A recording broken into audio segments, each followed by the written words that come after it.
네, 안녕하세요. 이번 시간은 여러분들에게 음, 여행 노하우를 한번 공개를 할 겁니다. 제가 여행 중에 일단 여러 좀 종류의 제 여행을 많이 하는데, 일단 제가 첫 발을 여행을 뛴 거는 집을 중심으로 한 집 여행이었습니다. 이게 무슨 소리냐고요? 저 같은 경우에는 좀 2012년도부터 좀 많이 아파가지고 나중에 한 4년 정도? 그렇구나. 2016년도, 아니 3년? 4년 건가? 2016년도부터 이제 여행이 이제 그때부터, 2000, 아니구나. 2015년 가을 때쯤? 그때쯤부터 이제 조금씩 이제 여행을 하기 시작했어요. 그 전에는 뭐 거의 집에 있었고요. 근데 그때 여행을 했을 때 저 같은 경우에는 이제 장기간 몇 년 동안 한 4년 동안 이게 백수였기 때문에, 네, 경제적으로 좀 한계가 많이 있었습니다. 하지만 시간적인 한계는 거의 없었습니다. 보통 우리가 여행을 가려면 크게 두 가지의 요소가 방해를 좀 저항 요소가 있습니다. 첫 번째는 아무래도 자본주의자 보니까 비용에 대한 한계가 들어갑니다. 경제적인 요소, 돈. 네. 돈이 첫 번째로 들어가고, 이제 두 번째는 현대인들 같은 경우에는 시간 내기가 굉장히 바쁩니다. 특히나 여행같이 이렇게 장기간 시간을 낸다는 거는 어떻게 보면 거의 불가능에 가까울 거예요. 갑자기 다니던 직장을 그만두고 뭐 잠깐 몇 박 몇 일 정도 이렇게 관광 여행 가는 거는 가능하겠지만, 최소한 한 달 내지 뭐 몇 달 동안 여행 계획을 세운다는 거는, 네, 불가능에 가까울 겁니다. 만약 회사에다가 나 한 세 달만 여행 갔다 올게요 하고 이렇게 휴직서를 내면 아마 거의 잘리거나 잘리지 않더라도 나중에 인사 고가 그 영향이 아주 안 좋게 미칠 겁니다. 그래서 선뜻 그렇게 여행을 그렇게 따르는 거는 쉽지 않을 겁니다. 저도 그 여행이라는 이 말과 관광이라는 말, 그리고 여정이라는 말이 있죠. 이제 여정은 무슨 영화에서나 나올 것 같은 긴 무슨 여행, 그걸 좀 여정이고, 여행은 여행과 관광을 먼저 이게 좀 많이 사람분들이 헷갈린 것 같아요. 제가 봤을 때는 이게 좀 시간적인 걸로 좀 이렇게 보자면, 이게 좀 구분을 하자면, 관광은 우리가 뭐 몇 박 몇일 뭐 이렇게 한 길어야 뭐 7박 8일 열흘 이상을 관광을 가는 길은 거의 없잖아요. 근데 여행 같은 경우는 배낭 여행 하면 최하 보름에서부터 못해도 한 달 정도는 가야 그래도 여행이라고 이렇게 좀 이렇게 말을 붙여줘요. 근데 우리는 항상 관광을 가지 여행을 가지 않거든요. 아니면 뭐 가까운 뭐 2박 3일로 해가지고 그냥, 그거는 거의 소풍 수준에 가깝다고 해야 하나, 여행보다는. 예, 좀 이런 뭐 예를 들어서 동해 강릉으로나 이렇게 여행을 가면 한 보통 이게 하루 연차를 내서 2박 3일로 많이 가잖아요, 현대인들은요. 그럼 제가 봤을 때는 그냥 관광도 아니고 거의 소풍 수준에 가까운다고 하지 않을까 저는 생각합니다. 왜냐면 이런 개념적인 걸 약간 좀 이렇게 알아차려야 이제 여행이라는 게 이제 뭔지를 좀 대략, 제가 말하는 여행이라는 게 대략 뭔지 여러분들한테 정확하게 전달이 될 것 같아서 생각합니다. 예를 들어서 뭐 휴가를 내서 4박 5일로 어디 갔다 왔다.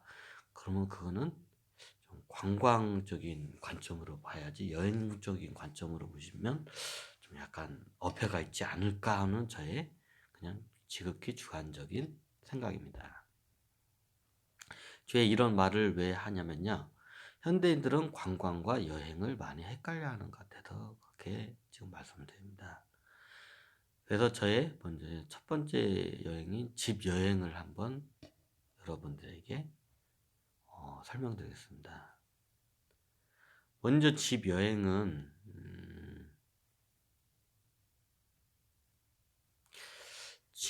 먼저 저 같은 경우에는 왜 집 여행이라는 이름을 붙였냐면요. 먼저 어딜 여행 가려면 크게 저기 뭐냐 3대 요소의 비용이 많이 들어가요. 근데 저는 백수기 때문에 돈이 없어요. 그래서 왜 집 여행이라면 집 여행의 최고로 비용이 많이 들어가는 3대 요소는 첫 번째 잠자는 곳 호텔 비용. 잠자는 이게 숙박이라고 그러죠. 먼저 호텔 비용이 제일 비용이 많이 들어가고 보통 어디 뭐 국내만 가더라도 호텔 같은 데로 가면 뭐 기본 10만 원 정도 뭐 싸면 10만 원 안 되고 좀 괜찮으면 10만 원 넘잖아요. 저 같은 경우는 백수기 때문에 호텔을 사용을 않고 저는 뭐 모텔이나 여관 뭐 여기 같은 경우는 모텔이나 여관 같은 경우는 싸면 3만 원 진짜 싼 데는 뭐 2만 원짜리인데 여기는 제가 그렇게 추천하고 싶지는 않고 그냥 만 원 정도 보태서 하루에 1박 하는 데가 보통 3만 원, 싼 데는 3만 원부터 보통 기본이 우리나라 같은 5만 원 정도 돼요. 근데 이 비용도 적은 비용은 아니죠. 그럼 이제 좀 괜찮은 데로 가면 저도 이제 호텔도 또 가끔가다 사용을 하는데 보통 뭐 10만 원. 가족 단위로 가면 이제 펜션이나 리조트 이제 이런 경우도 있고. 이제 그에 대한 이제 비용이 이제 다 또 천차만별이죠. 그래서 최고 많이 저 같은 경우에는 비용이 들어가는 게 이제 숙박 비용. 이제 이게 숙박 비용 같은 경우에는 이게 저는 집 여행을 하게 되면 제로가 돼요. 왜? 원래 집에서 자기 때문에 저 같은 경우는 그때 집 여행이라고 한 거는 저는 그 당시에 공무원인 제 동생 원래 같이 살다가 이제 아프면서 거기서 생활하면서 이제 그 당시에 이제 제 동생한테 이제 얹혀 산 거죠.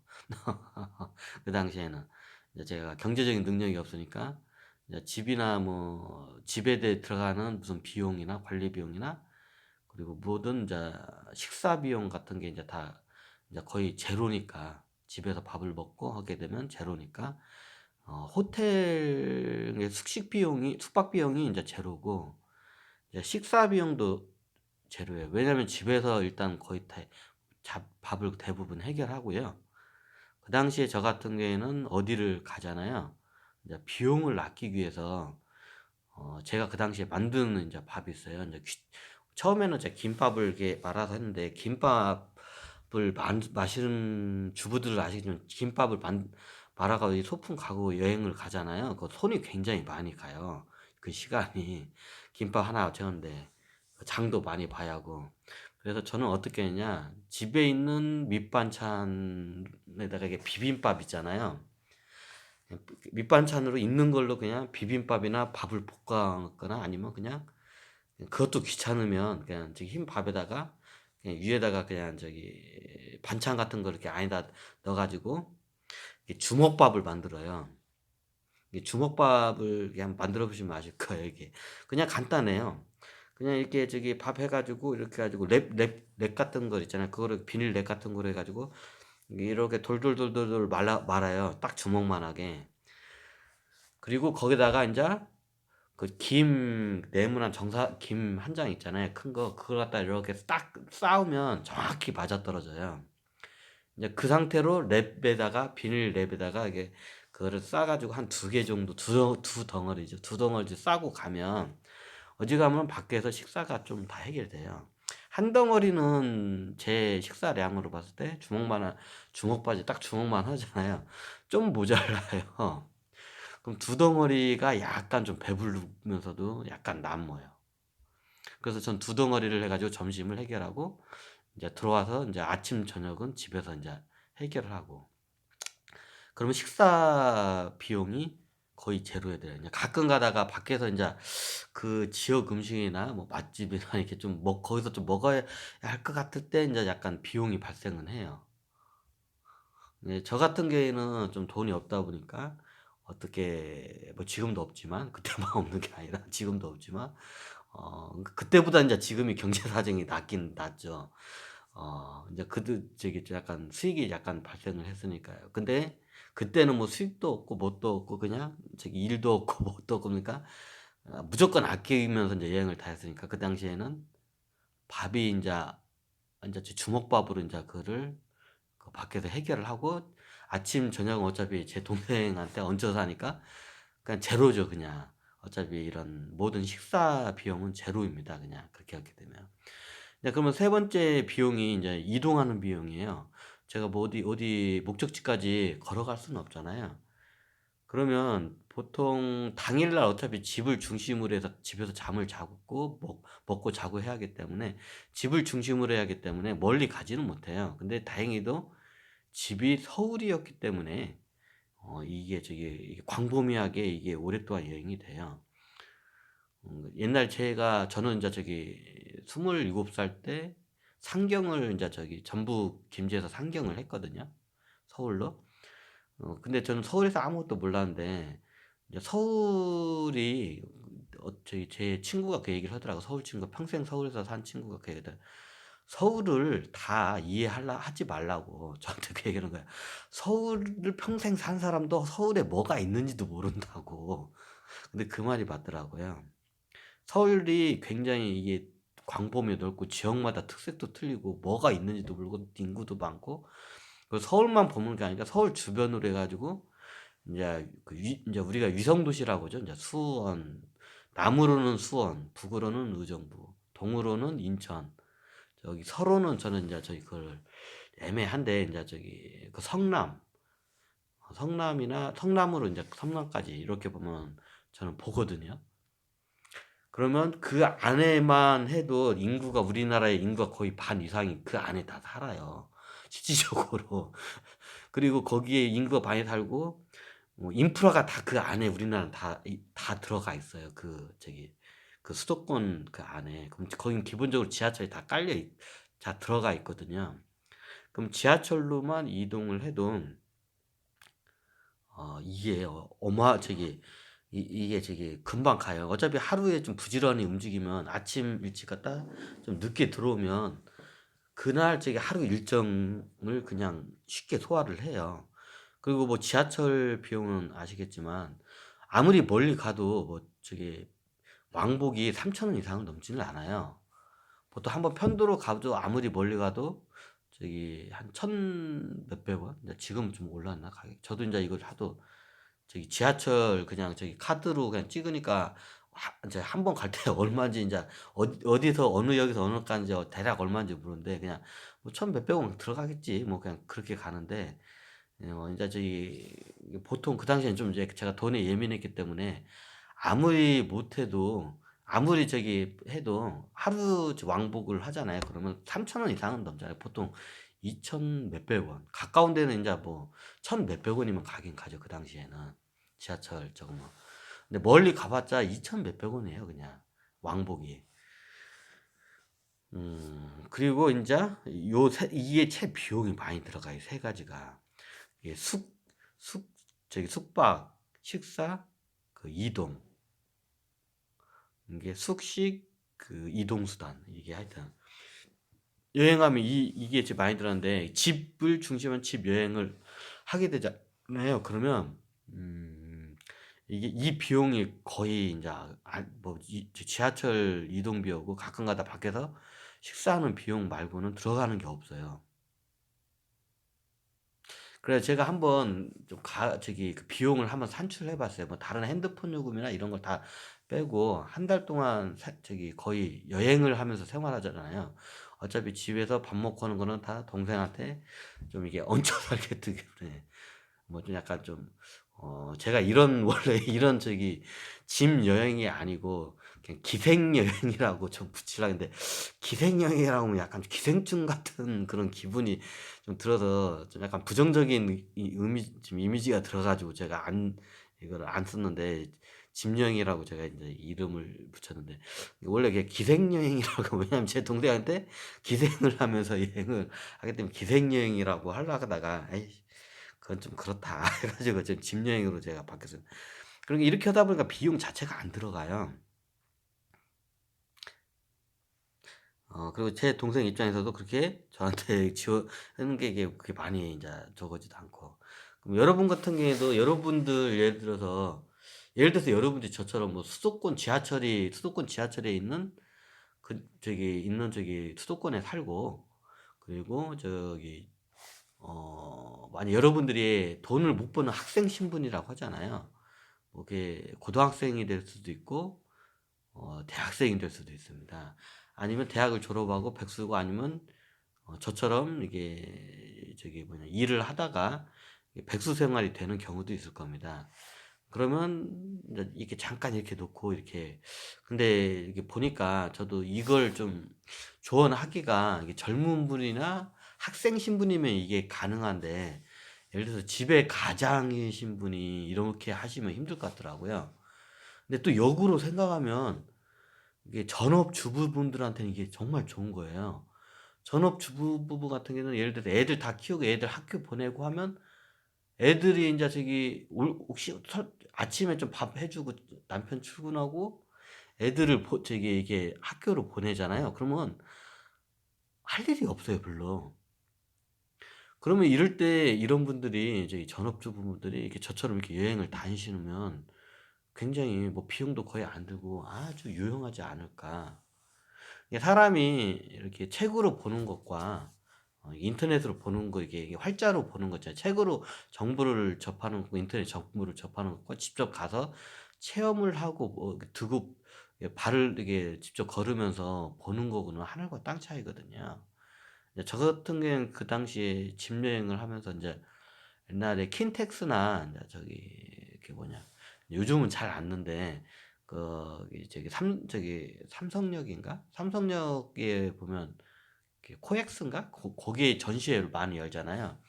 그러면 뭐 무료 입장으로 하는 경우도 많고 전시회를 입장료를 해도 뭐 그렇게 비싸지가 않아요. 뭐 만 원 정도. 영화표 그냥 하나 값 정도 보통 그 정도 들어가요. 그 정도 생각.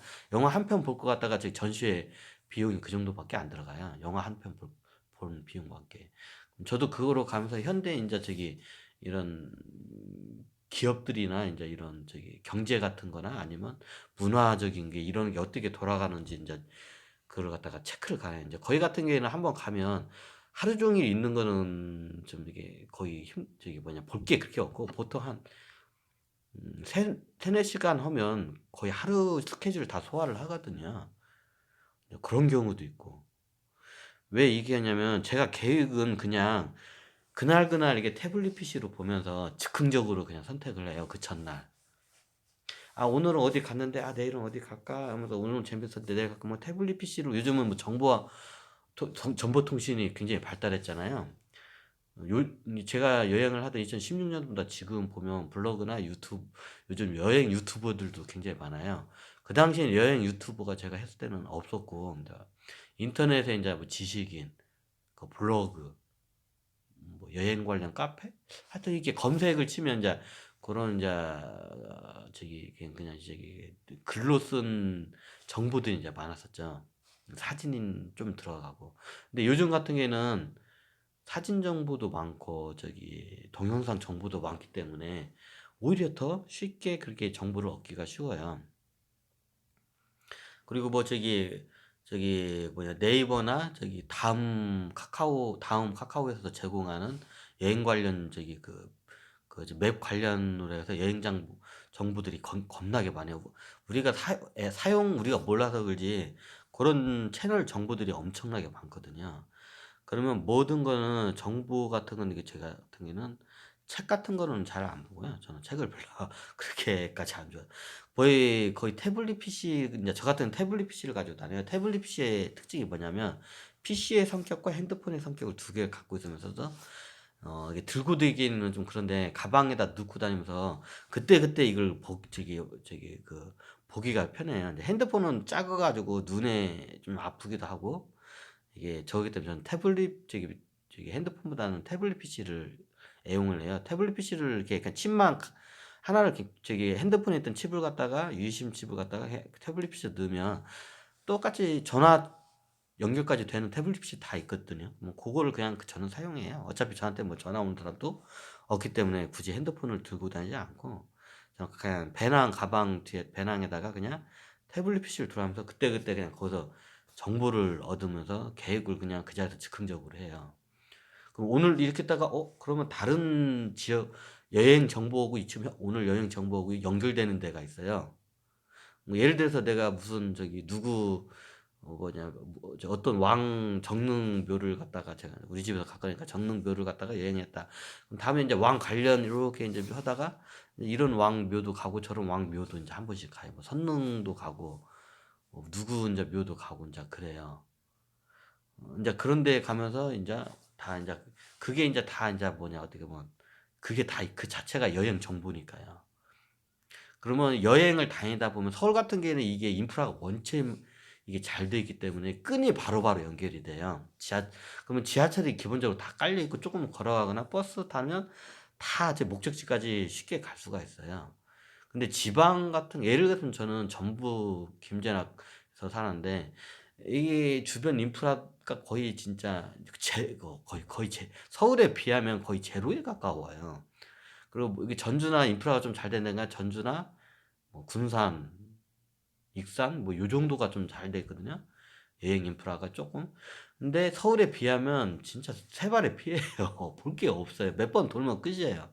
근데 이 수도권 같은 경우에는 진짜 뭐 무한 무 이게 그냥 무한대예요. 그냥 여기 서울 수도권에서 이게 여행을 하게 되면.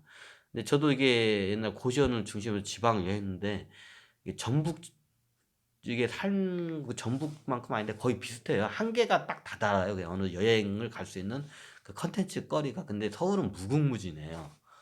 그래서 저는 지방에 있는 학생분들이 방학 때 한번 고시원 같은 거, 고시원은 한 달 단위로 이게 계약이 가능하거든요.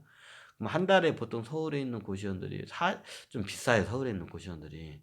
싼 데는 30만 원대 비용인데 거기는 제가 그렇게 추천 않고 좀 그래도 쓸만한 데가 40만 원에서 50만 원, 40 몇만 원 정도 이렇게 비용, 40만 원 이상 비용은 좀 들여야 돼요. 한 달 40만 원 정도 비용을 들여서 고시원 이렇게 좀 있으면서 고시원을 중심으로 해서 서울에서 한 달 동안 서울 여행을 다니는 것도 지방에 있는 학생들한테는 좀 제가 특히 대학생들 저 같은 경우에도 이제 저는 이제 집이 이제 김제 누나네 집에서 그때 이제 얹혀 살았고 계속 얹혀만 살았네. 얹혀 살았고 이제 그 익산대학이었거든요. 제가 다니던 대학이 익산대학에서 이제 왕복하다 보니까 그 인프라가 없어요. 여행 인프라가 그렇게 여행을 그렇게 좋아하지도 않았고 그 당시에. 그러면 이게 대학생 그 지방 대학에서 이렇게 살면 그게 이게 좀 약간 관점이 이게 굉장히 시야가 좁아요. 근데 서울에서 그런 거 한번 체험을 하잖아요. 지방 대학생들을. 그러면 이게 시야가 굉장히 넓어져요.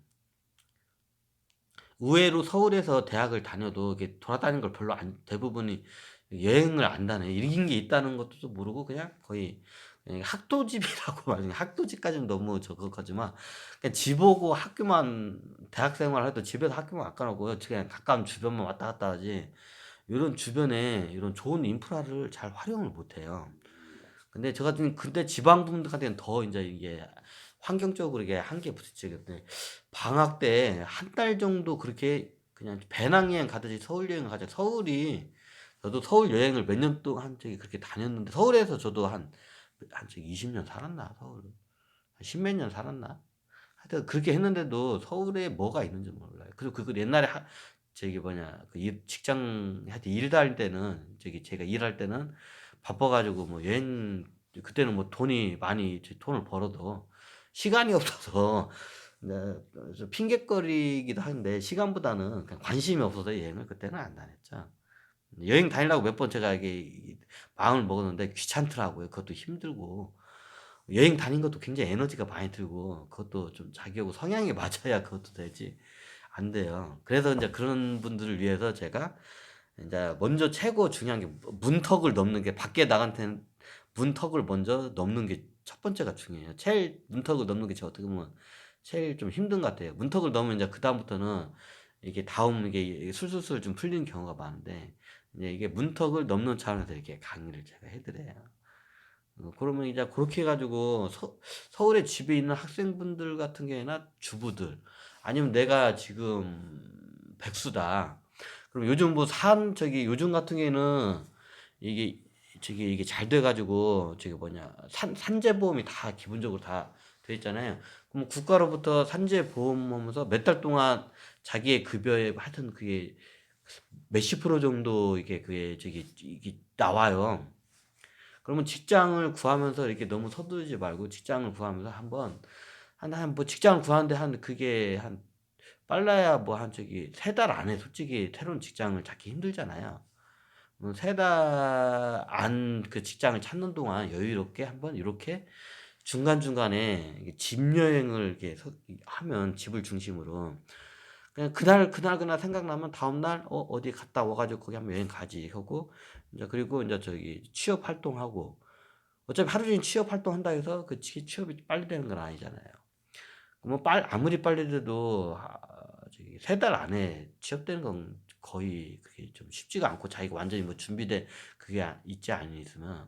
근데 요즘 같은 경우에는 갑자기 자기도 모르게 직장에서 어떻게 보면 명예퇴직이라고 하죠. 나이가 한 그렇게 젊은데 말이 명예퇴직이지 그냥 쫓겨나는 거죠. 이제 그런 분들이 이제 종종 많이 있어요. 이제 앞으로 제가 봤을 때는 경제가 이게 하면 구조조정이 한번 또 들어올 것 같아요. 지금 현재 상황을 봤을 때. 그러면 그런 분들이 많이 나올 거예요. 그러면 좀 약간 여유로운 마음으로 이렇게 하면서 이제 구조조정이 먼저 되면 제일 중요한 게 뭐냐면 내 지출 내역을 먼저 저도 이걸 갖다가 여행을 다니면서 이게 다람쥐 쳇바퀴 돈다는 게 이게 무섭다는 걸 제가 그때 몇 번 내가 느낀 게 제가 이게 여행을 다니면서 저보고 부럽다고 해요. "아유 저 비용 안 들어가요. 저 이렇게 하면 하루에 하고 한 달에 10만 원 저기 10만 원도 안 들어간다고 이렇게 여행을 하면." 근데 인제 그분들은 "진짜요?" 하면 자 잘 들어보라고 저처럼 이렇게 하면 집에서 이렇게 하고 식사하고 이렇게 주먹보사고 하면 가끔 가다 이렇게 사 먹고 이렇게 지하철 이동하면 생각보다 볼 게 좀 약간 풍요롭게 하면 한 달에 한2 2-30만 원 여행비로 하면 한 달 비용 2-30만 원이면 충분하다고. 진짜 이렇게 되지 않냐고. 근데 이게 무서운 게 뭐냐면 다람쥐 쳇바퀴 돌던 사람들이 그게 안 돼요. 이게 직장 생활 내가 직장 두면 우리 처자식은 어떻게 되고 인제 이게 연결되니까 안 돼 그게. 그런가. 이게 저 같은 경우는 처자식이 없으니까 이게 쉽게 되지만 근데 인제 쪼끔만 있으면 구조조정이 겁나게 어려요. 인제 근데 이게 내 자의적인 아닌 타의적으로 인제 직장을 그만두게 되는 경우가 생겨요. 그러면 이런 시기에 새로운 직장을 찾는 게 이게 뭐냐 몇 달 안에 되냐 안 돼요. 그러면 저도 인제 그런 분들한테 인제 좀 조언하고 싶은 게 일단 지출 임대까지 이렇게 모아 놓은 게 있고 많이 모아 놓은 돈이 있거나 이게 있으면 지출 내역을 먼저 이걸 굉장히 줄여야 돼요. 이게 제가 하면서 지출 내용을 현명하게 줄이는 방법을 알아야 돼. 그러면 우리 애들 뭐 학자금 같은 거 학비를 다 줄여야 하냐 인제 이런 게 인제 좀 문제가 돼요. 근데 이런 걸 잘 보시잖아요. 우리가 모르는 우리 국가나 사회복지재단에서 제도적으로 지원하는 것들이 굉장히 많아요. 우리가 안 알아봐서 그러지. 저도 옛날에 그런 게 있는지 몰랐는데 이제 저 같은 경우에는 일부러 그거를 알면서도 활용을 안 해요.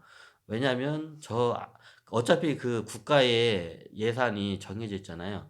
저는 그 예산을 쓸 만큼 그렇게 경제적으로 그렇게 어렵지가 않기 때문에 다른 분들이 더 사용을 하는 게 맞다고 생각해서 저는 알면서도 그런 이제 그런 걸 사용을 안 해요. 그러니까 그런 걸 잘 보잖아요. 이 복지재단이나 이런 사회에 인제 우리가 그 안정 인프라가 은근히 좀 잘 돼 있어요. 아주 잘 돼 있는 거 아닌데 우리나라가 은근히 잘 돼 있어요. 그런 걸 잘 찾으면 활용을 할 수 있는 데가 많아요. 그리고 저 같은 경우는 학자금 이게 우리 가계부 보면 학자금도 제일 쓰잘데기에 받는 거예요. 애들 학원비하고 이런 게 많이 들어가요. 만약에 내가 이게 경제 활동이 없는 가장이 되잖아요. 그럼 애들이 대학이 다니잖아요. 그럼 대학생 지원할 수 있는 그게 찾아보면 그게 좀 있어요. 지원되는 게 그런 그런 것들이. 잘 찾아보시면 저 같은 경우에는 자녀가 없기 때문에 그렇게 찾아보지 않는데 은근히 많이 있어요. 그러면 이런 것도 할 때 그렇게 해. 하여튼 그런 분은 그렇게 하고 주부분들 같은 애들이 한 중학생들만 들어와도 자기네들이 알아서 하잖아 애들이. 그러면 애들 뭐 도와줄 게 없어요 그냥. 그때 도와주면 애들이 되게 싫어해 간섭하는 거예요. 그러면 그때 집에서 뭐냐 집에서 저기 한번 그냥 가만히 멍 때리고 있는 것보다도 이렇게 가깝게 이렇게 하면 어차피 비용이 거의 안 들어가는 여행을 하는 게 어떨까 싶나 한번 저도 이렇게 해서 이런 강의를 하게 됩니다. 하여튼 그렇습니다. 집 여행으로 되면 일단 비용이 안 들고요. 은근히 서울이나 수도권에 지하철이 살고 계시면 지하철은 다 근처에 있기 마련이거든요. 좀 약간 역세권이 아니더라도 조금만 걸어가고 버스를 한 번 타면 지하철은 다 가요. 그러면 지하철하고 연결을 되면 수도권 그냥 금방 가요. 다 연결이 되니까요. 자, 한번 그 내용을 한번 볼까요? 이제 집 여행의 특징이 이렇고 이게 제가 먼저 처음에 시작한 게 집 주변을 먼저 여행을 해요.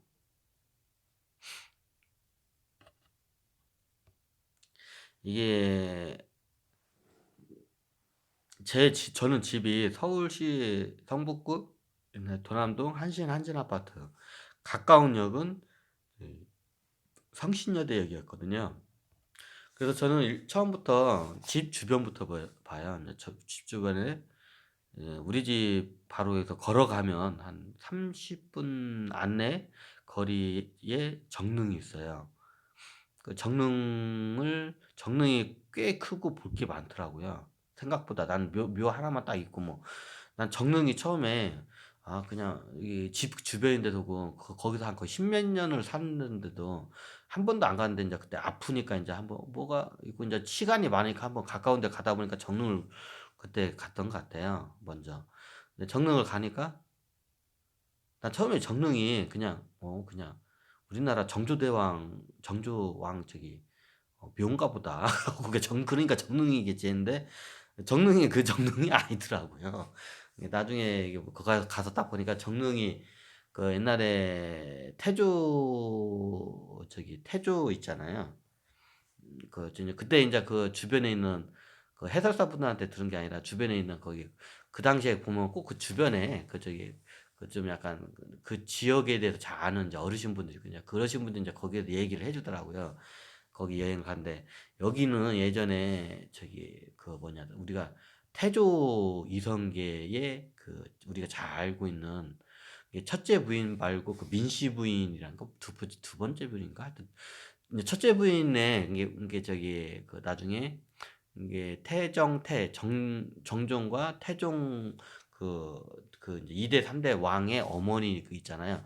이 양반은 이제 돌아가시고 일찍 이제 나중에 새 어머니가 들어가신 게 이제 그다음 왕인데 이 왕후가 들어오고 민씨왕후였나? 민족 왕이었나? 하여튼 이 왕후가 들어와 가지고 나중에 자기 자식을 왕으로 올리려고 하다가 이제 그 태종으로부터 이성계 그 어디 이제 본 부인 자식들한테 인자 인자 이게 거식이 되죠. 인자 그 자식들 그 전에 인자 돌아가셔 가지고 나중에 그 태종이 그때 새엄마에 대한 분노가 굉장히 많았나 봐요.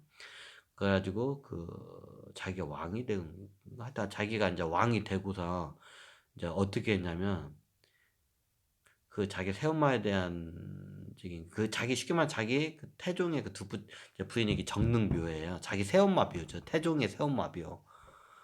어 근데 그 당시에 인자 그 얘기를 하더라고요. 그 당시에 어땠냐면 자기 새엄마 묘를 다시 파 가지고 태종이 그걸 갖다가 이거를 거열 무슨 형이라고 하더라? 하여튼 그걸 파 가지고 모요를 다시 파 가지고 그 썩은 시체를 갖다가 다 토막을 다시 냈대요, 막.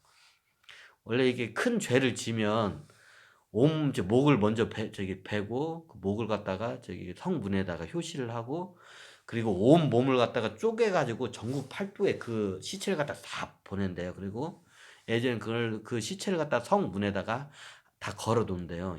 어떤 대역죄인의 죄라고. 예전에는 그랬어요. 그래 다음부터는 이런 죄를 지면 너희도 이렇게 끔찍하게 죽을 수 있다고.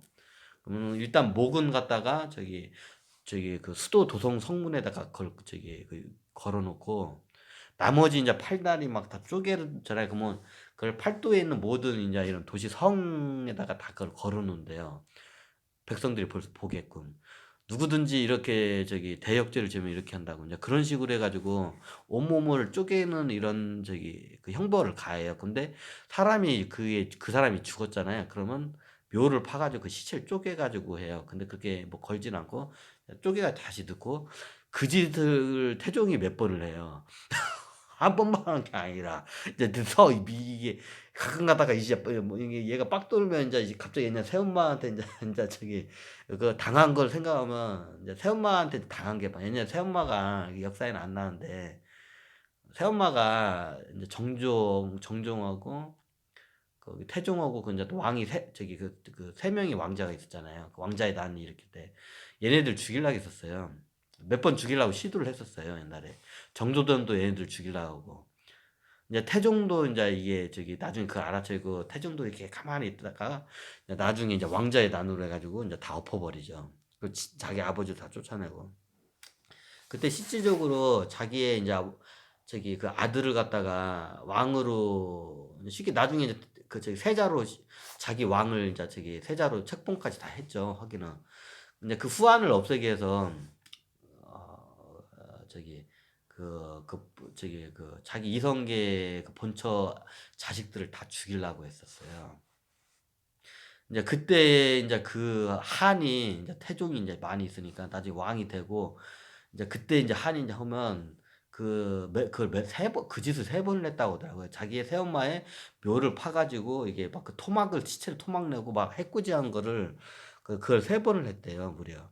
나중에 그 비석을 갖다가 이제 묘비가 있어요. 묘비를 갖다가 그 사람들이 많이 돌아다니는 저작거리인가 거기다가 이렇게 딱 놓고 이게 다 거기 막 밟고 다니게끔 했대요. 옛날 같은 묘비 같은 게 묘비를 그 사람 묘비를 막 짓밟으면 그게 엄청난 그게 수치거든요. 이제 그거를 그렇게 하다가 나중에 진짜 시간이 지나고 후대 왕들이 이건 아니다 싶어가지고 다시 이제 그 정릉의 묘를 갖다가 이렇게 이제 복원을 했다고 하더라고. 옛날 같은 경우는 완전히 묘를 갖다가 태종이 다 없앴다고 하더라고요 그때. 근데 나중에 이제 후대 왕들이 이건 아니다 해가지고 이제 다시 이걸 복원을 했다고 하더라고요 그 정릉묘를. 이제 이런 이제 그 뼈깊은 얘기를 듣고 정릉에 보면 그 당시에 이제 그 정릉의 그 묘 주인이 있죠. 이 양반이 여기에 대한 집착이 세가지고 다음 생애에도 몇 번을 요 묘로 현생에도 이 묘 근처에 있어요. 이 양반이 살아요 아직도. 근데 그 집을 몇 번 갔는데 그 집에 만둣집을 해요. 어디 약간 후비진 골목에서 이제 그 양반이 이제 예, 이게 픽션입니다 그냥. 다시 말하지만 근데 그 양반 집 만두집을 내가 몇 번을 갔었어요. 만두가 독특한 만두가 맛이 독특해요. 맛있어요. 그 단골집들만 아는데 간판도 거의 없는 집이에요. 그냥 간판도 없는데 정릉에 가면 이게 후비진 만두집 지금도 하실란가 모르겠네. 이게 연륜이 굉장히 많이 드셨는데 허름한 집이에요. 집에다 두고 이렇게 테이블 몇 개 안 되는 작은 가게예요. 만두집인데 그 이 양반이 만두를 만두국 저기 가게를 하는데 만두를 잘해요. 그래서 거기 가면 맛있어요. 싸고 맛있어요. 한번 가보세요. 그 양반이 전생에 그 양반 저 정릉묘 주인 그 태종의 새엄마 그것도 우리 그 뭐냐 태조 이성계의 첫 번째 왕후였죠. 게 우리 조선의 첫 번째 왕후가 거기서 만두 가게 만두국 장사를 해요. 옛날에 이런 말이 있어요. 이성계를 도우 가서 그 역성혁명을 일으킨 거잖아요. 어떻게 보면 고려를 멸망시키는. 그때 역성혁명을 일으킬 때 이제 이성계 집으로 많이 오잖아요. 그때 그 형수님이라고 있죠. 이제 이성계를 장군을 형님이라고 하던 이제 군인들은 다 그러니까. 그러니까 이성계 장군의 부인을 갖다가 이제 형수님. 그러니까 형수님의 그 만둣국에 그게 반해가지고 우리가 역성혁명을 했다고 이렇게 말을 많이 했던 그 양반들이 있어요. 다 이제 장수들이죠. 거의 장군급들. 그만큼 만둣국을 잘 끓여요. 그 만둣국을 한번 맛보고 싶으시면 정릉에서 한번 저기 맛집 중에서 그 간판이 없어서 찾기 힘들 거예요. 이게 정릉 가다 보면 그 만둣국 전문집인데 이게 간판도 거의 간판이 있나? 간판이 있긴 있는데 간판이 거의 없다시피 그 후비진 뒤 골목에 조그마한 가게가 있어요. 한번 그 가게를 가보시면 돼요. 진짜 저도 안 간 지가 몇 년 돼가지고 지금도 안 봐 하시지 않을까 생각합니다. 만둣국이 틀려요. 맛있어요. 아, 나중에 그 따님이 이어받으셨나? 하여튼 그 잘 기억이 안 나네. 하여튼 그렇습니다. 한번 그 저기 태조 이성계 태조 이성계 옛날 아니 쉽게 말하면 우리 처음 저기 첫 조선의 첫 황후님의 저기 그 당시에 그 만둣국을 한번 맛보고 싶으시면 정릉에 그 저기 가게를 한번 찾아가 보세요. 그 국의 저기 만둣국의 맛을 맛보실 수 있습니다. 비싸지도 않습니다. 아주 가격도 저기 서민스럽게 아주 서민스러운 가격이 아주 저렴합니다. 근데 만둣국은 제가 옛날까지 만둣국을 봤는데 그런 만둣국은 굉장히 이게 현대에 우리가 알고 있는 만둣국은 많이 틀려요. 이게 하여튼 뭐가 틀려요. 이게 비법이 있나 하여튼 좀 약간 묵직하면서 뭐가 틀려요. 만두가 커요 좀. 한번 제가 이렇게 말씀드리니까 한번 직접 찾아가서 맛보시는 거를 추천을 합니다. 뭐 그런 것도 있었고요. 이제 이거는 걸 알고 가면 어디서 돈 주고도 이제 이게 체험할 수 없는 일들을 체험을 하게 돼요. 이제 그 다음으로 정릉에서 이제 성신여대역 주변을 봐요. 이제 성신여대역이 그러니까 성신여대역 근처에다 보니까 대학로거든요. 은근히 역 근처에 볼 게 많아요.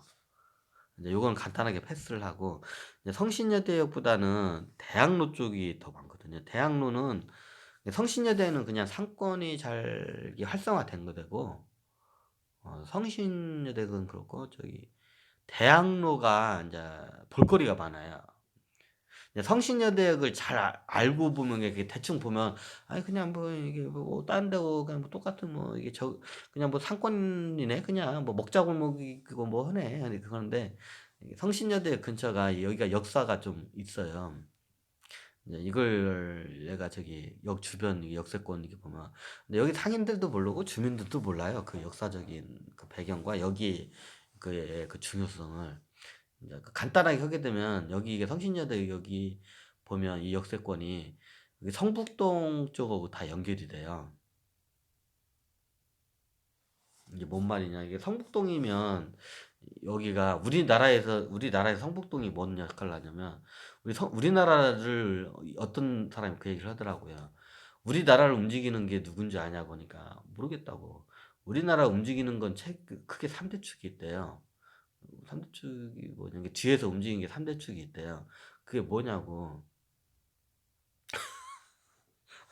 3대 축이 있대요. 그러니까 우리나라 여기는 다 정치인들하고 국회하고 뭐 이렇게 고위직 이런 부서들 뭐 각 저기 장관 부서들이 움직이지 않냐고 맞다고 그 사람들 움직이는데 실질적으로 뒤에서 움직이는 사람들이 그 실세들이 따로 있대요. 3대 축이 있대 우리나라 어디냐 그러니까 첫 번째 저기 이게 첫 번째 내가 말한 게 성북동 여기 성북동 사람들이 우리나라를 얘네들은 연합해서 이게 다 성북동 아무나 못 들어와 여기는 돈이 있어도 이게 성북동 사람들이 우리나라를 움직인대요. 뒤에서. 뭔 말이냐고. 이제 나중에 하니까 이제 좀 약간 이해가 되는데 이게 성북동이 우리나라를 움직이고 이제 두 번째가 어디냐면 이제 평창동.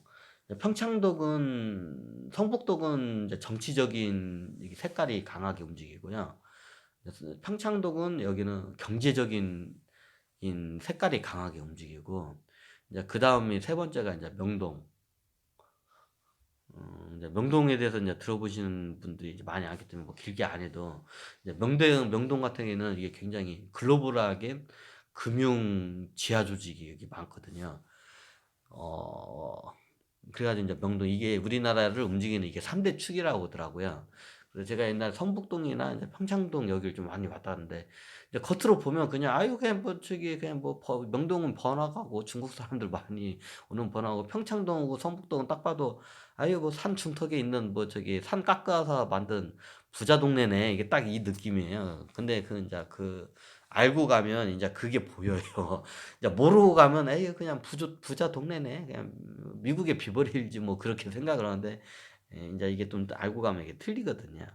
뭐다 여기까지는. 하여튼 이게 대학로 같은 경우에는 연구하고 인제 거기 가면 항상 저녁 한 5시 부터 해서 6시 7시 사이에 보면 이제 지금은 많이 없어졌어요 버스킹이. 다 이게 저기 홍대 쪽으로 다 가셔서 그런지. 근데 옛날 제가 그 당시만 해도 마로니 공원에 가면 항상 버스킹이나 아니면 이게 길거리 공연을 하신 분들이 길거리 공연 버스킹인가 하여튼 이게 버스킹을 하신 분들이 항상 많이 해요 거기서. 한 분 내지 두 분 내지 이렇게 좀 그러면 재밌어요. 이게 보면 이게 쉽게 말하면 길거리 무료 공연이에요. 인제 가끔가다 저도 인제 약간 미안하다 싶으면 이게 바스켓에다가 이제 1,000원짜리 하나씩 넣고 가요. 인제 1 시간 동안 구경을 했는데 저기 그냥 가면 왠지 약간 미안하잖아요. 그분들도 생활을 해야 하는데 그럼 1,000원짜리 한 장 넣고 가요. 제가 예전에 한 실화로 보면 이게 그렇구나. 저기 바스켓 저기 버스킹 공연을 하는 분이 있어요. 전자 바이올린을 와 너무 끝내주게 하는 걸 제가 봤어요. 그래 한참 그 바이올린 한 몇 번 그거를 저기 버스킹을 봤는데 이게 정말 이게 간드러지게 너무 잘하는 거야 이게 애련하게. 그래 나중에 제가 없는 살림에 이 양반들이 저기 어려운 걸 알고 제가 한번 10만 원짜리 수표를 한번 제가 저기 버켓에다가 한번 넣고 간 적이 있어요. 너무 잘하니까 감동을 받아서 한번 그런 적이 있었는데 제가 그전에는 이제 보통 제가 그 당시에 인제 버스킹을 많이 하면서 인제 버스킹 같은 경우는 자기 수익원이 없잖아요. 인제 자기 알바나 인제 다른 제2의 직업이 있고 인제 이거는 거의 취미 생활로 하는 분들이 많잖아요. 직업으로 하기보다는. 그러면 이제 제가 저 같은 경우에는 인제 이게 적으면 1,000원씩 이게 좀 저기 이렇게 바스켓에다 넣거나 네 좀 제가 어떻게 보면 제가 이렇게 뿅 반한 저기 인제 좀 약간 팬이 된 그 입장이 된 인제 그런 아주 그런 분이 한 분이 딱 있었어요. 전자 바이올린을 했던. 이제 제가 나중에 이분한테 그냥 좀 하면서 제가 뭐 돈은 많지 않으니까 좀 약간 후원하는 개념으로 제가 거기에 다가 바구니에다가 10만 원짜리 수표를 한번 제가 넣고 간 적이 있었어요. 인제 너무 잘하니까 제가 봐도 인데까지 제가 구경한 가치가 그 이상은 된다 그래 가지고 제가 한번 든 적이 있고 그리고 제가 인제 굉장히 잘한다 싶잖아요. 그러면 5만 원짜리 인제 지폐도 한번 넣어요.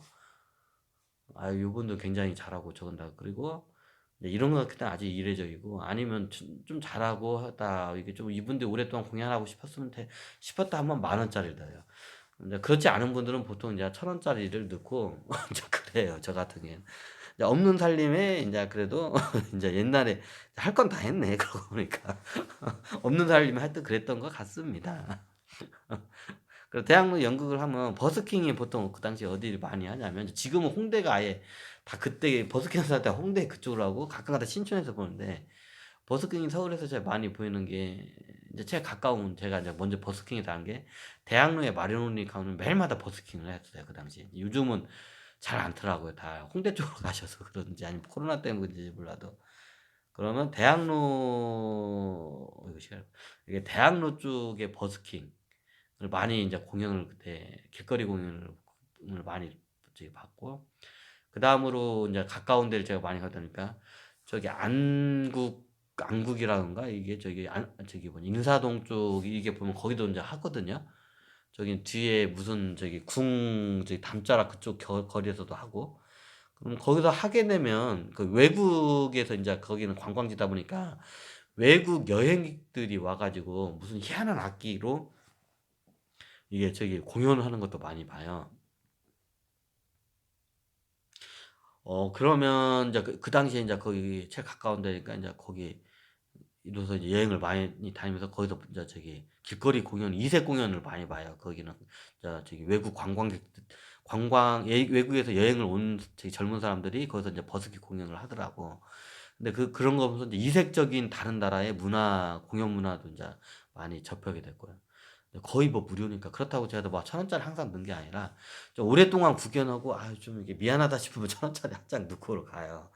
뭐 1,000원짜리 뭐 1 시간 거의 가까이 저기 공연 구경하는데 1,000원짜리 이 그 입장권 차원에서 그냥 이렇게 1,000원짜리 바스켓에다 넣고 가기도 해요. 얼마 안 들어가니까. 인제 그렇게 해서 많이 보기도 하고, 그다음에로 많이 하던 게 인제 신촌 쪽으로 오다 보니까 신촌이 많이 했었고, 그 당시에 신촌 인제 거리가 있고, 요즘도 신촌에서는 잘 안 더라고요. 요즘은 다 홍대가 완전 메카가 돼 버렸는데, 그리고 인제 그다음으로 제가 안 게 인제 홍대에 보니까 홍대 쪽에서 거기는 아예 인프라를 인제 저기 거기 거리가 아예 자체가 인제 버스킹 공연을 하게끔 인제 이게 잘 해 가지고 인제 하더라고요. 근데 이게 저기 버스킹 공연을 보면 거의 무료 공연이에요, 여기는. 그러면 이게 할 일 없어져 좀 뭔가 공연을 보고 싶고 주머니에 아무것도 없잖아요. 그러면 요런 저기 버스킹 하는 지역이 있는데, 요즘 예전에는 이렇게 여러 지역에서 버스킹 공연하는 데가 있었는데, 요즘은 다 홍대 쪽으로 다 버스킹 공연하는 사람이 다 홍대 쪽으로 와 가지고 다른 지역에서는 버스킹 공연하는 거를 요즘은 거의 못 봐요. 다 홍대로 가야 버스킹 공연을 다 보죠. 홍대로 가면 아예 그 길거리가 그냥 쭉 날아, 이게 보시면 아시지만 다 버스킹 공연으로 돼 있기 때문에, 이게 주머니에 돈이 없고 이 저기 하면 거기 가면 무료로 공연을 겁나게 봐요. 인제 저기 뭐 저보다도 젊으신 분들이 더 잘 아시니까, 뭐 그런 분들 뭐 저기 정보 유튜버나 정보를 보시는 게 더 아마 더 나을 것 같습니다. 인제 고런 것도 보고 인제 저거 해요. 그러면 이렇게 집 주변으로 해 가지고 하면 하고, 인제 그러면 집 주변으로 걸어서 가는, 도보로 해서 가는 정도는, 저는 예전에 인제 걷는 걸 좋아해서 경복궁까지 인제 걸어가요. 꽤 거리가 돼요. 걸어서 갈 만한 거리는 아닌데 저는 그냥 걸어가요, 걷는 걸 좋아해서. 약간 좀 '행군을 한다.' 생각하고 걸어가요. 그렇게 해서 집 주변에 가지고 경복궁까지 제가 갔던 기억이 납니다. 그리고 인제 서울에 가면 인제 등산하기가 진짜 좋은 게 뭐냐면, 서울에 좋은 명산들이 많아요. 지하철이 다 깔려 있어요, 서울까지. 저 같은 경우에는 제일 가까운 게, 집에서 가까운 명산이 북한산. 북악산이 먼저고, 인제 북악산을 내서 인제 거쳐가면 북한산까지 다 연결돼요. 북한산이 겁나게 큰 국립공원이에요, 이게. 그리고 그다음으로 많이 가는 게 이제 관악산을 많이 갔던 것 같아요. 이제 남쪽에 인제 강남 분들은 관악산이 명산이니까 관악산 쪽으로. 관악산도 가면 서울에 있는 산 같지가 않아요. '야, 서울에 뭐 이런 산이 다 서울에 다 이런 저기 큰 산이 있는지도 또 몰랐어요. 북한산도 그렇고. 북한산 저희서 이게 북한산 원체 크다 보니까 위로 올라가면 백운대 쪽으로 가면 여기는 완전히 장관이에요, 그냥. 강원도에 어지간한 산의 그 풍경 이상이에요, 거기는. 그 정상까지 올라가면. 한번 저기 서울에 가시면 한번 가 보세요. 근데 굉장히 힘이 드니까 인제 그런 거는 잘 조율을 해서 가시기를 바랍니다. 그리고 저기 인제 관악산, 그리고 남쪽에서는 청계산, 그리고 약간 좀 멀지만 북쪽으로 가면 그 자운봉, 도봉산, 설악산, 인제 여기서 좀 더 인제 저기 등산 매니아가 되고, '아, 여기 이제 이런 데가 하게 되면 이제 이쪽으로 하면 뭐 저기 소요산, 무슨 산, 하여튼 산들이 인제 더 많아요.' 근데 제가 봤을 때는 역시 제일 장관인 게, 이게 북한산 백운대 쪽, 백운대 맞나? 백운대, 그게 만경대라인가? 하여튼 거기 그쪽이 굉장히 장관이고, 이제 관악산 쪽으로 한번 그 코스가 있거든요. 관악산 쪽으로 그 암자가 있는 데 있어요. 그 암자에서 이렇게 딱 보잖아요. 서울이 다 내려다보는데, 아우, 저기 특히 뭐 안개 끼고 이렇게 무슨 하잖아요. 장관이에요. 그게 굳이 멀리까지 가지 않아도 서울 안에도 명산이 많아요. 이게 제가 봤을 때는 북한산 백운대 쪽하고 관악산 쪽이, 여기는 꼭 두 군데는 한 번씩 가 보셨으면 하는, 이게 추천을 해 드려요. 그렇게 되면 지하철로 타게 되고 가면 이게 서울 안에 명산들이 겁나게 많아요, 생각보다. 요런 데로 해 가지고 가는 것도 제가 지하철 여행을 많이 하는데요. 그리고 아까 제가 말씀드렸지만, 한번 말씀드렸지만, 이 궁 밀집 지역 있죠. 경복궁, 창경궁, 창덕궁, 뭐 덕수궁, 다 그쪽에 밀집해 있어요. 근데 그냥 궁 이렇게 보고 가는 것보다도, 그 시대 제 강의를 들으면 이제 그 앞으로도 인제 역사에 대해서 봤는데, 역사를 알고 왜 이렇게 졌고 풍수를 제가 앞으로, 제가 궁 풍수는 아직 제가 강의를 안 들었는데, 왜냐하면 궁 풍수가, 경복궁 풍수가 우리나라의 거의 모든 풍수의 다 집약체라고 하더라고요.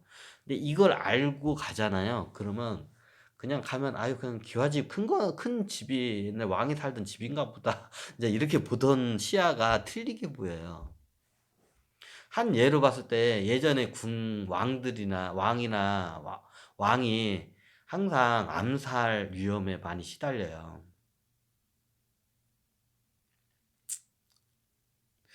실질적으로 암살해서 옛날에 정조가 대표적이죠.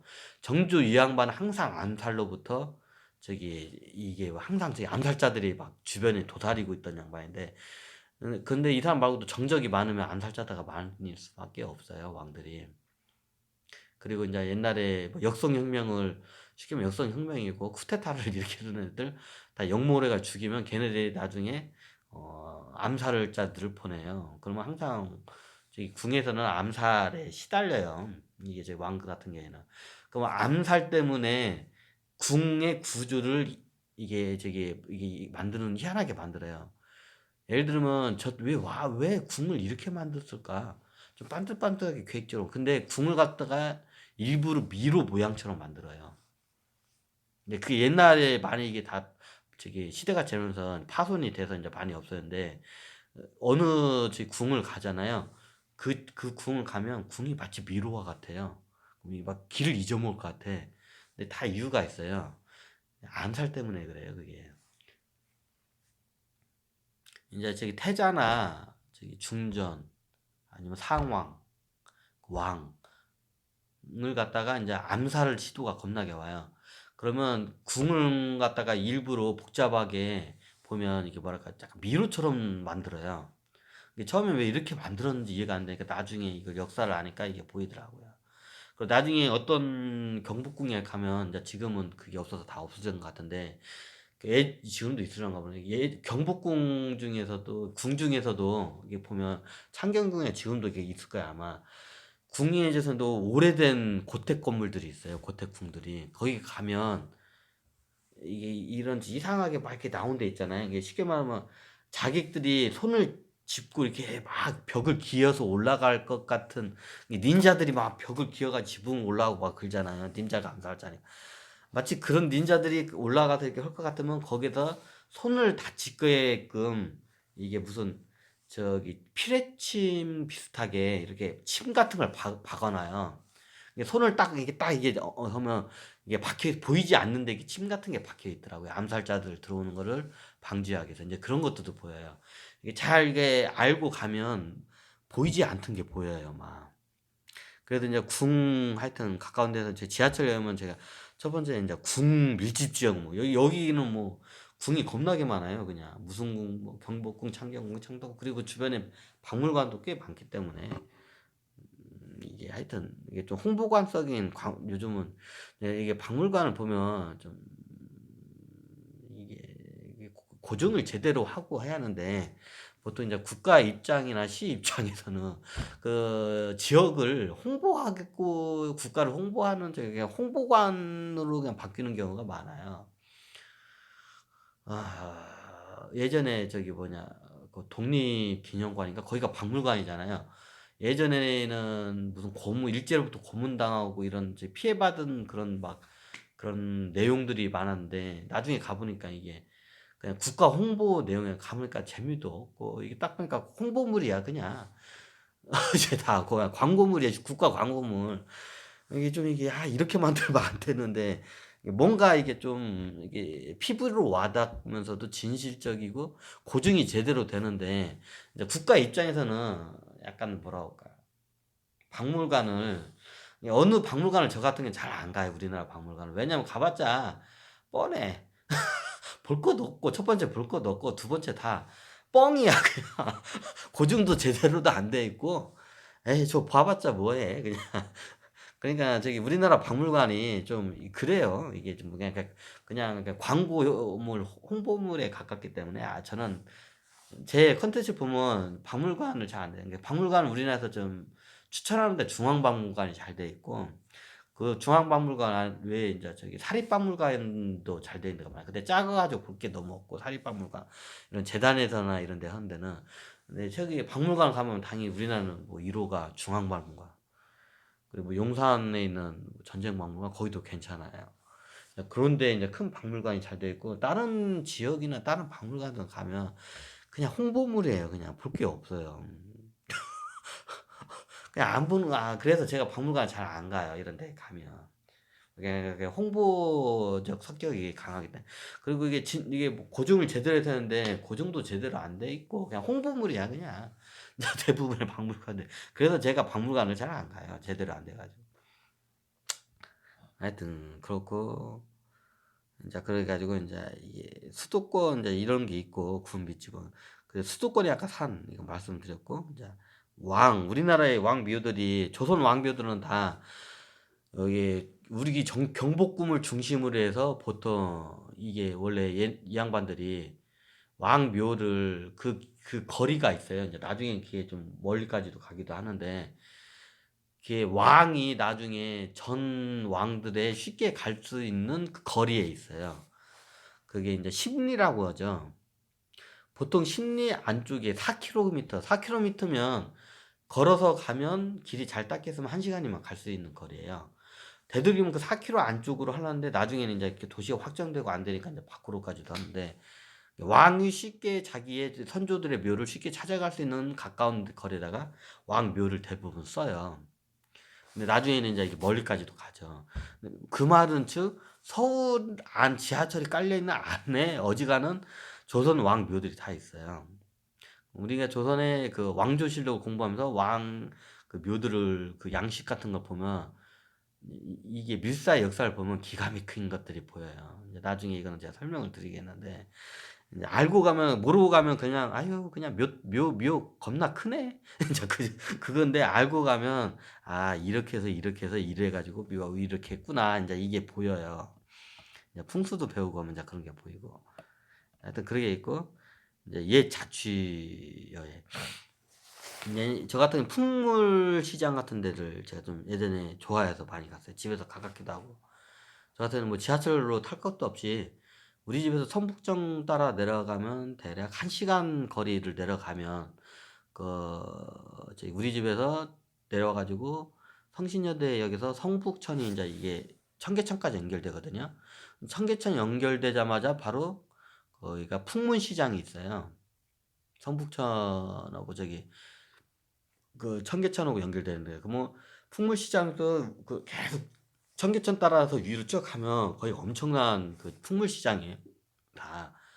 그러면 거기를 하면 옛 인제 이게 골동품 경매장도 있고 골동품을 많이 구경을 하고 인제 저기 인제 우리 인제 저기 제가 어떻게 보면 서울에 보면 우리가 모르는 세계가 다 서울 안에 모르는 세계가 다 서울이라고 지방 사람들 서울이면 다 똑같은 서울이라고 하는데 서울 안에 또 다른 서울 도시들이 많아요. 서울 안에 또 다른 그룹의 도시가 많아요. 강남 같은 경우에는 인제 그 저기 빌딩 현대화된 인제 이런 게 발달됐는데 이게 풍물시장, 풍납시장 뭐 이런 데로 가잖아요.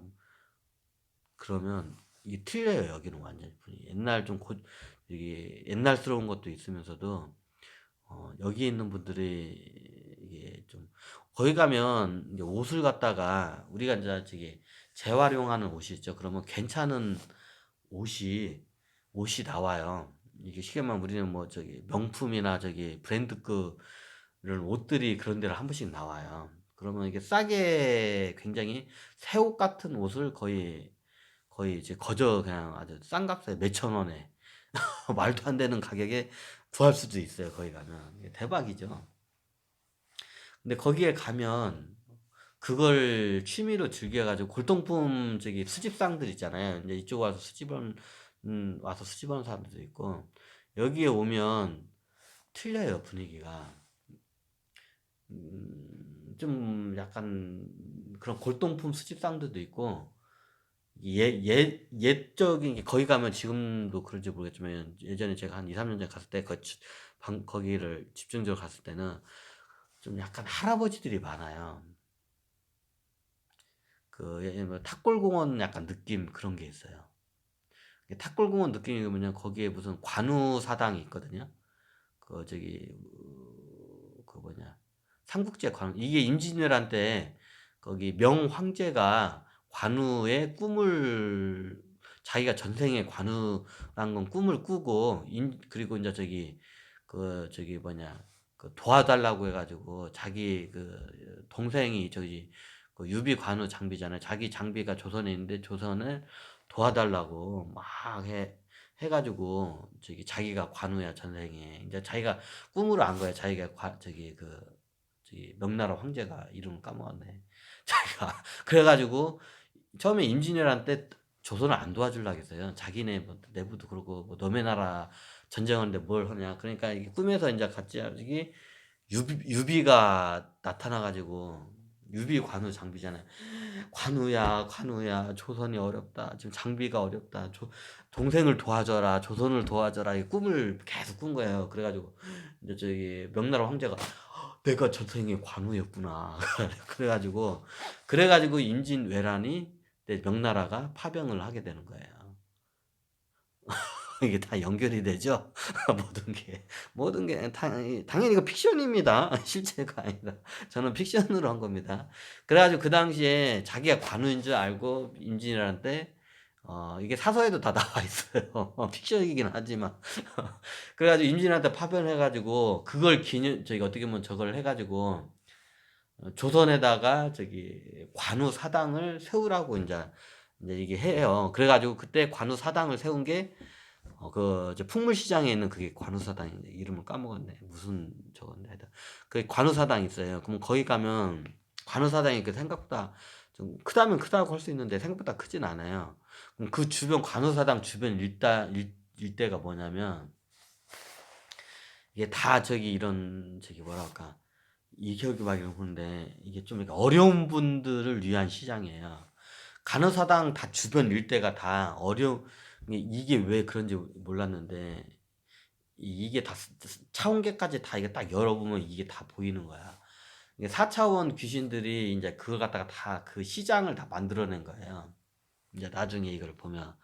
이제 어려운 서울에 있는 어려운 백성들을 위해서 인제 관직에서 그러면 관우사당 그전에다가 인제 그걸 그러면 여기는 뭐냐 최고 많이 파는 게 옷이에요.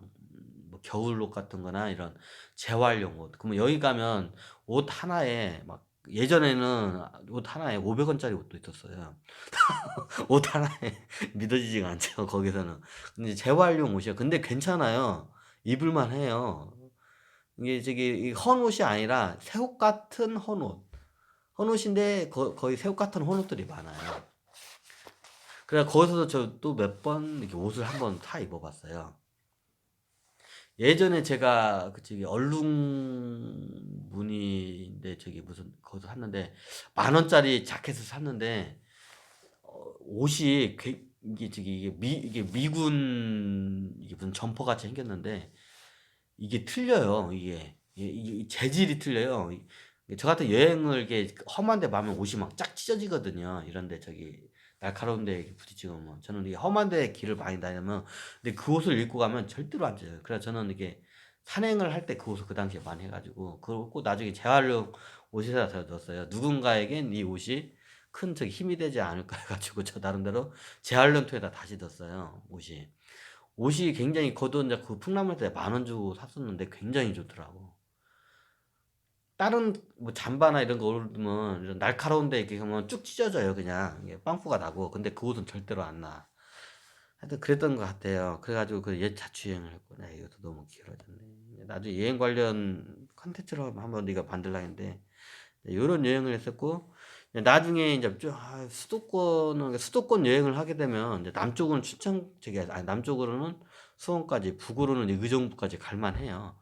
이제 동으로 인천은 겁나게 멀어 생각보다. 그리고 하여튼 인천까지 가고 인천까지도 가고 한데 인제 서쪽으로는 제가 어디까지 가냐 지하철로 춘천까지 가요. 근데 춘천은 수도권이 아니고 강원도잖아요. 근데 지하철이 강원도까지 가요. 급행 연차로 가면 금방 가고 지하철로 가면 얼마 안 들어요. 비용이. 근데 춘천 ITX를 타고 가면 몇천 원 꽤 들어가요. 근데 지하철로 가잖아요. 그러면 천천히 이게 또 굉장히 시간이 오래 걸려요. 중간중간 역을 다 서야 하기 때문에. 근데 저 같은 경우는 돈이 없으니까 그 ITX 비용을 아끼기 위해서 그 방편으로 이제 한 게 새벽 일찍 식사를 하고 아침 지하철이 새벽 6시에 이제 지하철이 움직이거든요. 그때 해가지고 이제 책이나 태블릿 PC 하나 들고 가요. 어차피 집에 있으면 저기 태블릿 PC로 이제 자료를 보거나 아니 책을 보니까 책과 태블릿 PC를 들고 가방에다가 넣고 가면 우리 집에서 저희 춘천까지 거기 가는데 여행이 한 대략 그 지하철로 가게 되면 거의 이게 왔다가 지하철에서 버리는 시간이 겁나게 나요. 거의 3시간? 왕복이 아니라 편도가. 편도가 한 번 가는 게 3시간 정도가 걸려요. 그것도 목적지도 아니고 저기 한 춘천역이나 남춘천역까지 가는데 보통 춘천역, 남춘천역, 강촌 네, 대부분 여기거든요. 강촌역, 거기는 감청역, 김유정역, 남춘천역, 춘천역 딱 여기까지거든요. 여기 딱 거의 4개 정도밖에 없거든요. 뭐 거기까지 가는데 가는 왕복이 아니라 편도가 가는데 3시간, 왕복을 하면 6시간이에요. 근데 ITX로 가면 더 빨리 가는데 이제 저는 돈이 없으니까 최대한 그 대신 해가 뜨기 전에 새벽 6시에 해서 거의 도착하면 이제 9시, 10시, 9시면 이제 도착을 하죠. 이제 그때부터 춘천 여행을 시작을 하고 보면 이제 6시 이후에 이제 해가 떨어지면 이제 춘천 여행을 끝내고 이제 그 저기 지하철을 타고 오면 3시간이 또 걸리겠죠. 그럼 집에 가면 이제 밤 9시, 10시 막 그렇게 돼. 10시, 11시도 돼요. 늦게 저기 하게 되면. 그때 이제 ITS로 타고 가면 돈이 많이 들으니까 그 비용을 아끼기 위해서 이제 그렇게 춘천까지 이제 제가 서쪽으로는 제가 춘천까지도 지하철 여행을 갔었어요. 이제 힘들죠. 그 대신 지하철에서 쓰는 시간을 이제 그냥 가만히 멍 때리고 3시 놓고 있으면 이게 장난이 아니에요. 3시간 동안 이동한, 예, 근데 하루 왕복이 6시간이야. 6시간 왕복한 게 장난이야. 그러면 그에 대한 노하우가 있어요. 그러면 태블릿 PC로 이게 동영상 제일 좋은 게 책보다는 이게 동영상 강의나 영화 같은 거 있잖아요. 이어폰 딱 끼고 영화 같은 걸 하나 딱 봐. 어차피 이게 지하철 타고 저기 보통 이게 저기 서울에서 이제 저기 그 상봉역인가? 상봉역 쪽인가? 하여튼 상봉역 쪽에서 이게 타고 가잖아요. 왔다 갔다 하면 상봉역에서 춘천역까지 가잖아요. 그러면 영화 한 편을 볼 만한 정도의 시간이 걸려요. 그러면 영화 한 편을 딱 가면서 이렇게 보고 올 때 영화 한 편 같은 걸 딱 봐요.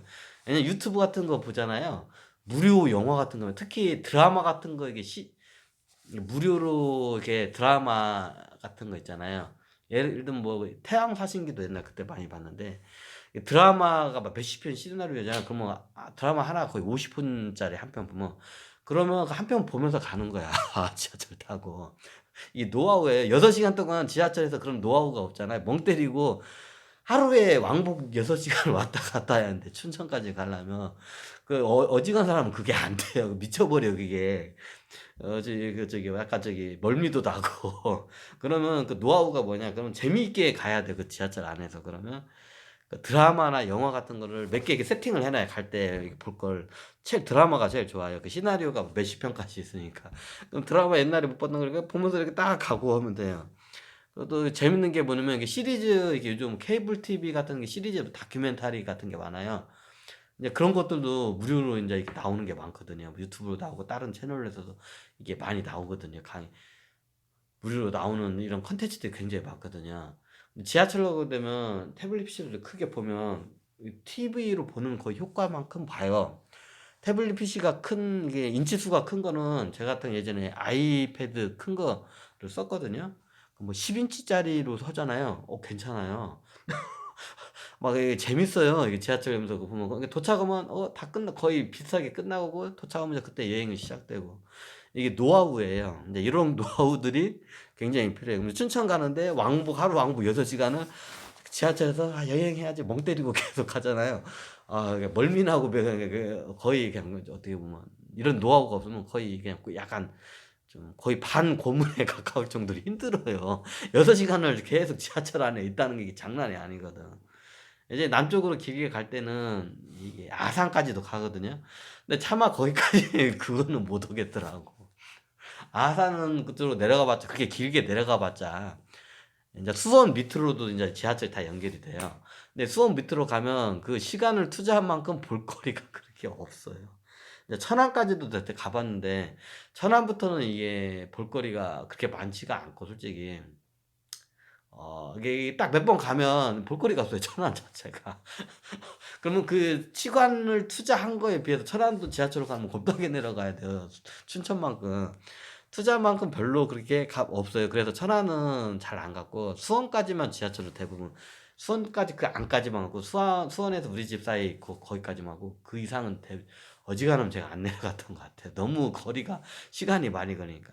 근데 춘천도 자주 안 가고 가끔 가다 그게 한번 마음 먹고 그게 가요. 왜 하루 6시간 지하철에서 이렇게 있는다는 게 장난이 아니거든요. 그게 어지간한 사람은 그런 거 노하우가 있어요. 이게 자기가 어떤 강의, 제일 좋은 게 강의, 동영상 강의를 보는 거. 이게 책을 보면 이게 지하철도 약간 떨리고 하면 눈이 이렇게 저같이 이제 나이가 들면 눈이 이렇게 가지고 안 보여요. 그러면 이게 뭐냐 핸드폰으로 영상 같은 거 보면 잘 안 보여. 그럼 눈이 안 좋기 때문에 그러면 한 12인치짜리 태블릿 PC 하나 싸요. 아니 뭐 7인치 태블릿 PC도 뭐 그것도 안 되면 뭐 6인치도 이게 가방에다 넣으면 다요. 간단해요. 뭐 요즘은 저기 다 핸드폰하고 와이파이 핸드폰 와이파이 해가지고 태블릿 다 연결이 되고 뭐 그것도 귀찮으면 유심칩을 태블릿에 넣으면 요즘은 다 이게 돼요. 그냥 거의 요즘 다 무제한으로 다 쓰잖아요. 그러면 그냥 하루 종일 내가 봤을 때 최고 좋은 게 뭐냐면 강의. 평소에 밀렸던 강의 내가 공부 안 했던 강의돼요. 뭐 어떤 강의든 좋습니다. 요즘 뭐 주식 열풍이 많아서 뭐 주식이나 경제 관련 부동산 관련 강의도 그냥 그때 듣고 그럼 여행 다니면서 이렇게 부동산이나 주식 강의를 듣잖아요. 그럼 여행을 보잖아요. 그럼 주식하고 부동산에서 강의를 듣던 게 보여요. 부동산 내가 부동산 요즘 재테크를 하는데 부동산 강의를 들어요. 부동산 강의를 듣다가 여행을 이렇게 이런데 춘천이나 이런 막 서울 같은 데 여행을 다니잖아요. 보이지 않던 게 보여요, 이제. 그러면 나중에 이게 여러분들의 실질적인 재테크에 이제 실전 재테크하고 연결이 돼요.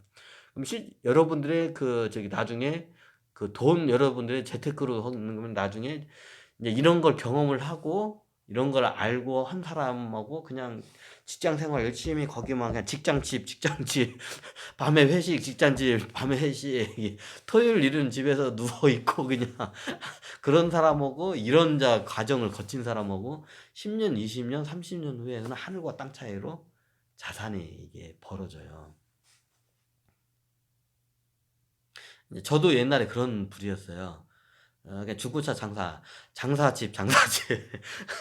다른 거 없어. 그냥 중고차 장사집, 중고차 장사집, 그거밖에 없어. 뭐 토요일 날 일요일에도 나와요 사무실에 일도 없는데 그냥 할 일 없는데 나와요 사무실에. 혹시나 뭐 뭐가 돼야 돈벌 중고차 장사나 돈 벌거리가 있을까 사무실에 나와. 아무리 있어도 안 나와. 이게 저도 이제 나중에 뒤늦게 깨달았는데 이제 이런 과정을 하면 이제 우리 직원 중에 어떤 직원이 있었냐면 저 완전 반대 성향의 직원이 있었어요. 민머시기 하여튼 민직원이라고 이렇게 그냥 민부장이라고 이렇게 문부장. 우리 중구장에서는 다 부장이라고 하거든요. 무조건 다 그냥 부장이에요. 부장, 실장, 아니면 상무 좀 나이가 많으면 상무이사 사장이에요. 그러니까 자기가 타이틀이 그러니까 민부장이라는 양반이 있었는데 이 양반 나하고 완전 반대야. 저는 그냥 중고차 장사집이었는데 이 양반은 분기마다 항상 해외 여행을 한 번 나가요. 주로 필리핀을 많이 여행을 가더라고. 세부를 관광지고 세부를 무조건 분기에 한 번씩은 나가.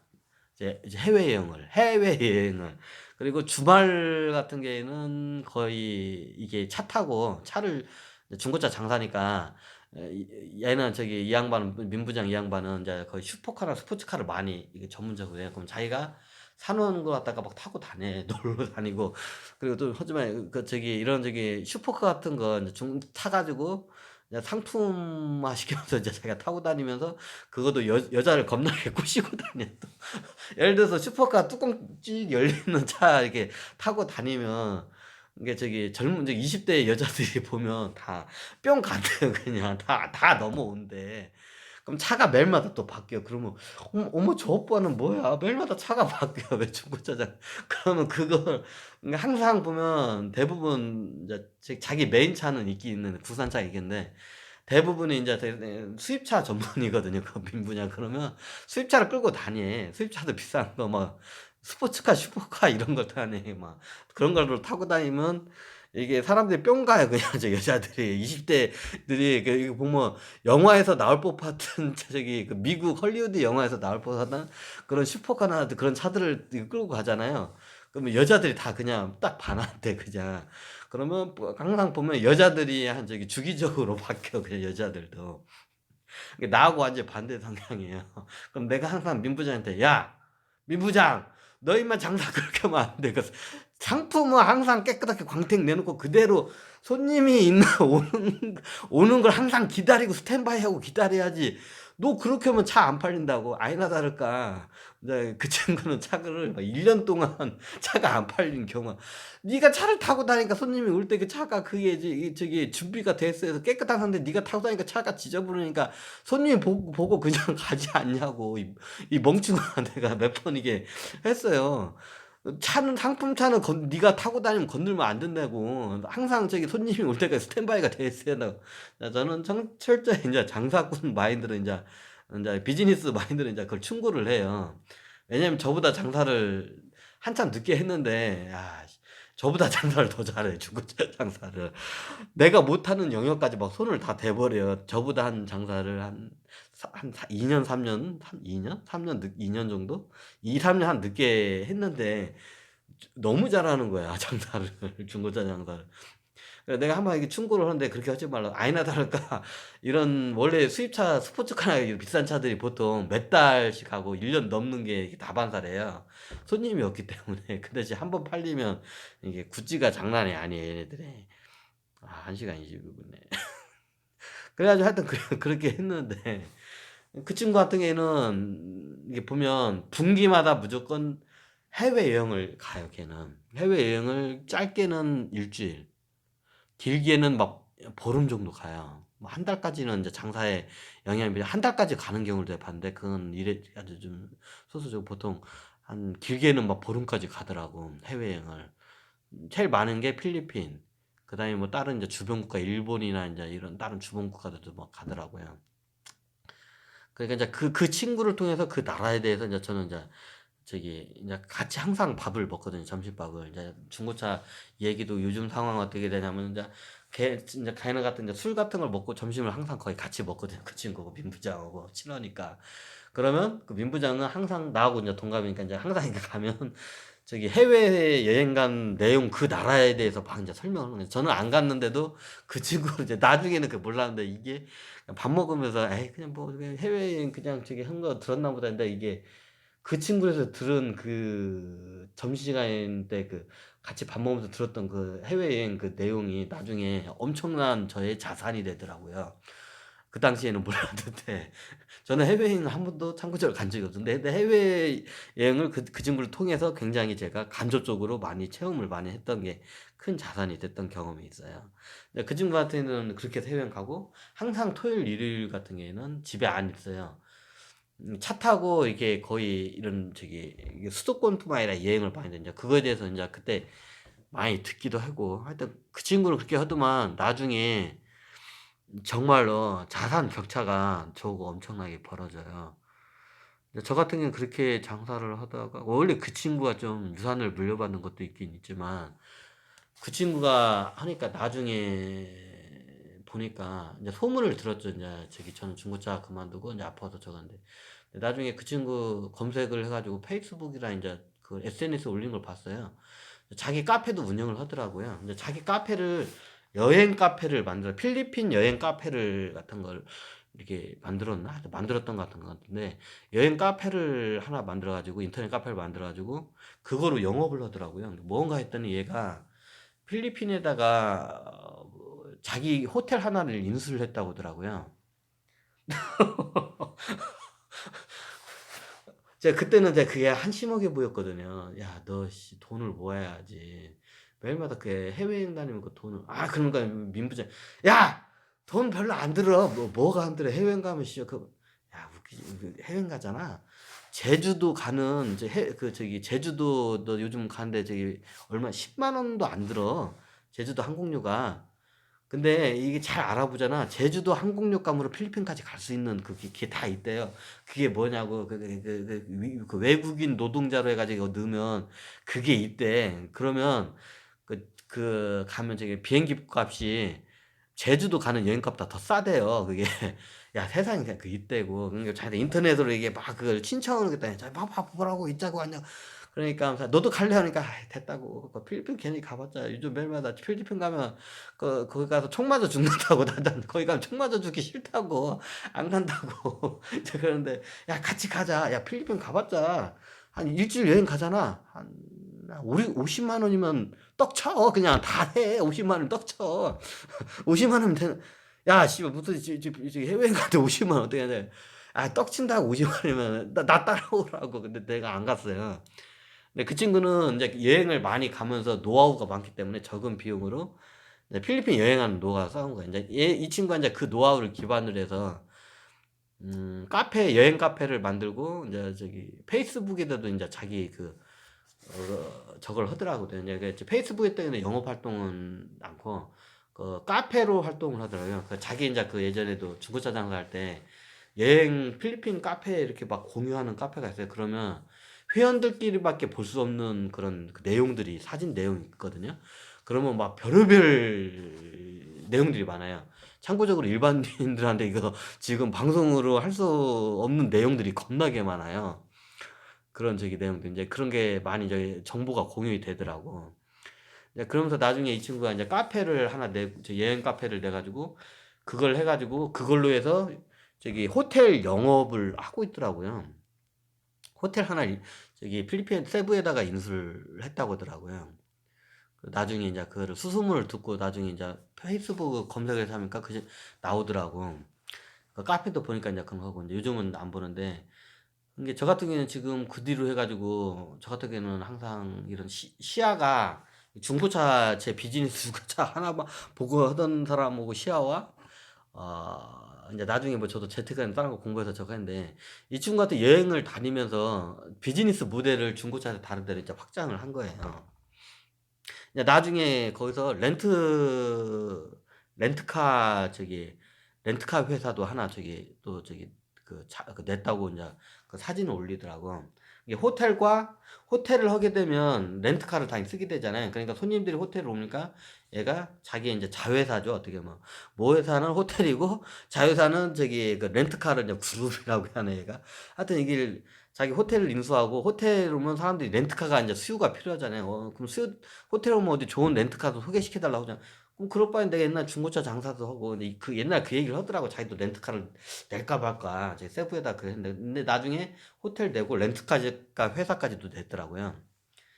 렌트카 세부 우리나라 때는 수입차 같은 거 이렇게 타면 굉장히 비싸고 저러잖아요. 근데 그 친구가 그랬다고 거기 가면 수입차가 겁나게 싸대요. 우리나라는 세금이 일단 많이 때리고 우리나라로 들어오는 수입차들이 고급형이기 때문에 겁나게 비싸대요. 근데 필리핀 같은 게 예를 들면 벤츠나 아우디 뭐 우리나라는 벤츠, 아우디 뭐 BMW 하면 그냥 뻑 가버리잖아요. 그냥 수입차, 독일차, 벤츠, 아우디 뭐 이렇게 다 가잖아요. 근데 필리핀에 가잖아요. 필리핀 입장에서는 우리나라차나 벤츠나 다 똑같이 수입차래요. 거기 입장에서는. 그러면 우리나라에서 수입차 사는 것과 필리핀에서 우리나라에서 벤츠를 사는 것과 똑같은 모델인데 거기 필리핀에서 벤츠를 사는 게 가격 차이가 겁나게 난대요.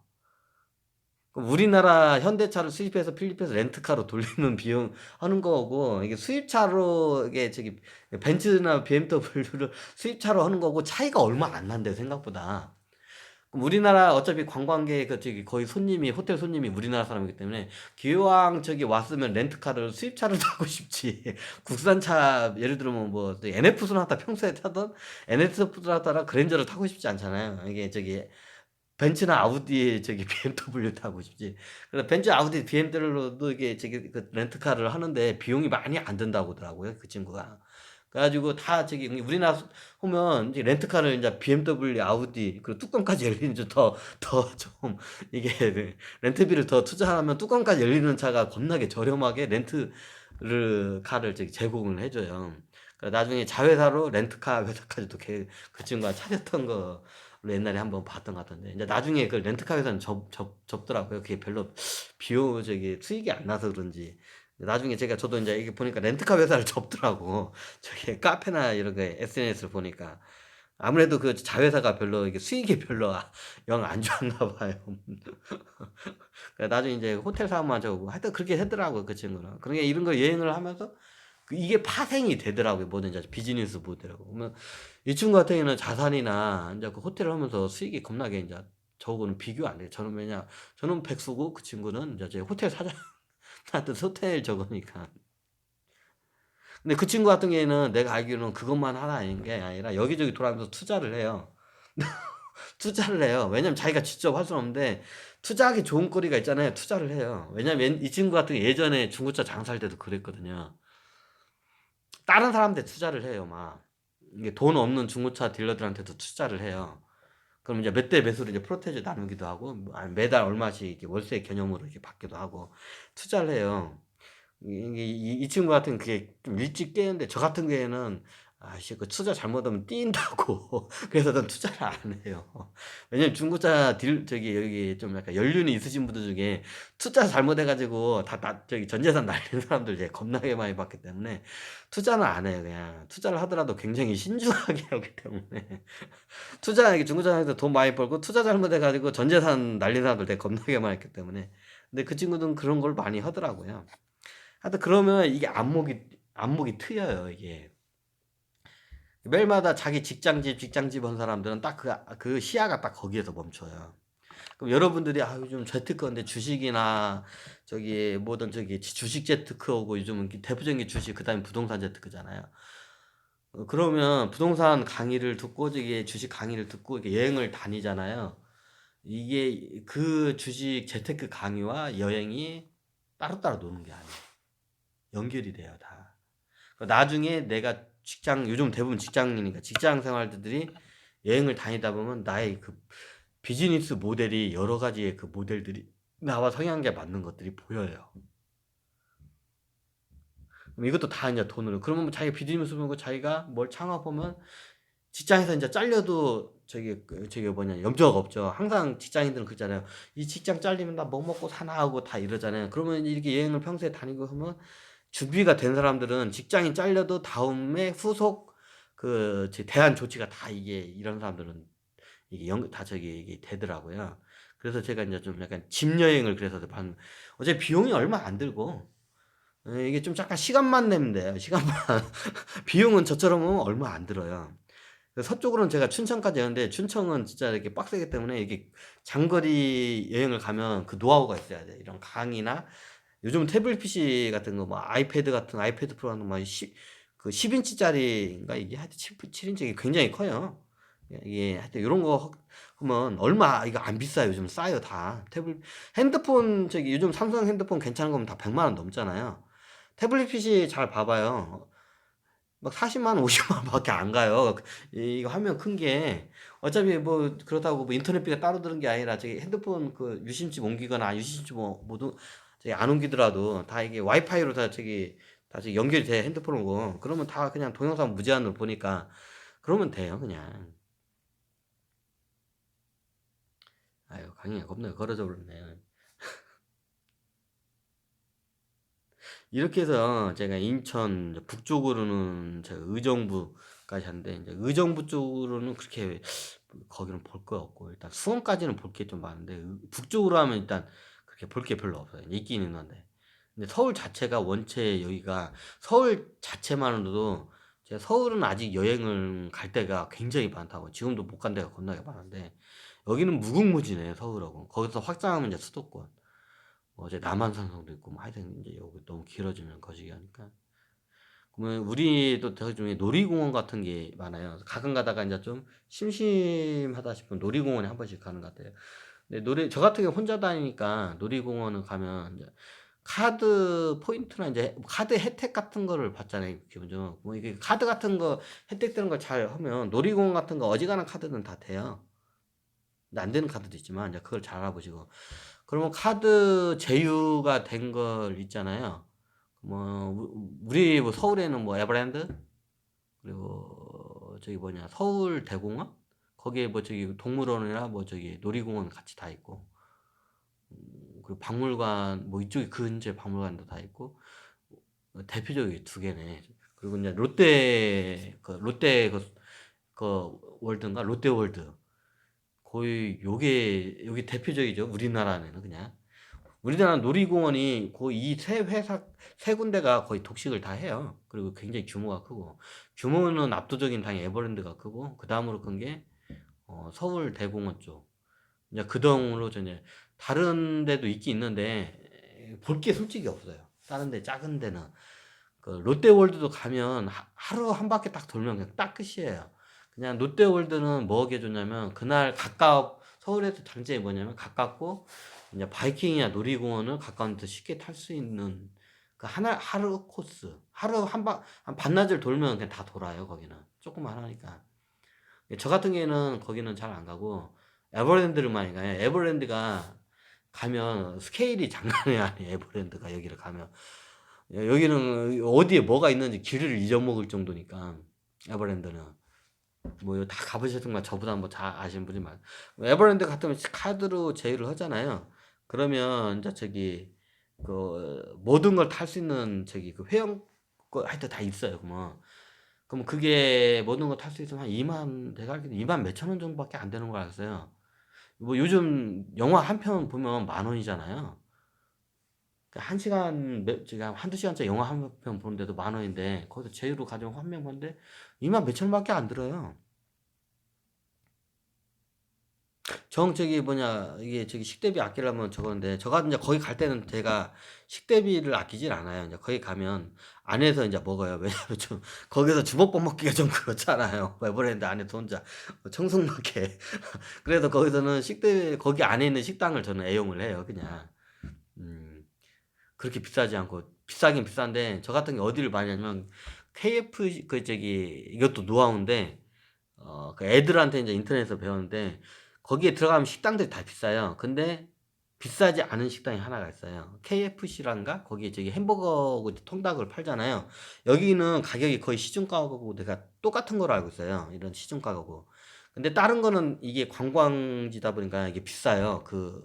저기 퀄리티 대비. 근데 밖에서 먹는 우리가 KTF하고 똑같은 가격에 이 저기 식사를 할 수가 있어요. KFC인가? 그 저기 햄버거 그 할아버지 있는 거 있잖아요. 그럼 거기에 가면 저 같은 경우에는 통닭을 저기 하나를 시켜요, 그냥. 왜냐면 다른 데 가게에 있는 그 가격이 보통 만 몇천 원짜리예요. 먹을 만한 게. 그럼 만 몇천 원짜리 그 가격이면 KFC 그쪽으로 들어가잖아요. 그 에버랜드 안에 있는 거잖아요. 그러면 뭐 햄버거든지 아니면 저 같은 경우는 뭐 닭튀김 같은 거 있잖아요. 그러면 저 혼자서 먹으면 백 터지게 먹어요. 만 몇천 원 정도 이게 하면. 어차피 그 돈으로 다른 식당 가면 비싸거든요. 그렇게 퀄리티가 그렇게 높지도 않고. 근데 KFC로 가면 시중 가격이 똑같으니까 저기 그냥 닭 같은 거 이게 튀김 하나 만 몇천 원짜리 넣으면 배 터지게 먹어요. 그렇게 해가지고 저는 식사를 그렇게 해가지고 많이 해요. 이것도 노하우예요. 이걸 어디한테 배웠냐면 애들한테 배웠어요. 애들이 인터넷에다가 이제 에버랜드 가면 저기 저기 퀄리티 저기 비용 대비 저기 많이 하는 방법을 이제 저기 이렇게 노하우가 나오더라. 그래서 가니까 예전에는 저기 에버랜드 갔을 때 그런 거 몰라가지고 처음엔 주먹밥 먹으니까 좀 창피해 약간. 그래서 다른 이제 식당에서 보는데 이거 너무 비싸. 근데 이게 인터넷 자료를 보니까 애들이 올렸더라. KFC를 가면 저기 차라리 그 다른 식당에서 먹는 거 봐도 저기 통닭 그가 통으로 된 통닭이 싸요. 거기 만 몇천이면 두 명이서도 먹어도 저기 두 명이서 먹어도 될 정도의 그 세트 메뉴가 있어요. 만 몇천이면 충분히 먹어요. 근데 혼자서 저 혼자 먹으면 배 터져요 그냥. 그거를 먹고 이제 이런 노하우가 있어요. 놀이공원 같은 데도 가고. 얼마 안 돼요 놀이공원. 저는 에버랜드를 많이 저기 가는데, 에버랜드의 좀 단점은 너무 멀다는 거. 그래서 우리 집에서 가는데 장난이 아니에요. 그 다음에 시장 여행.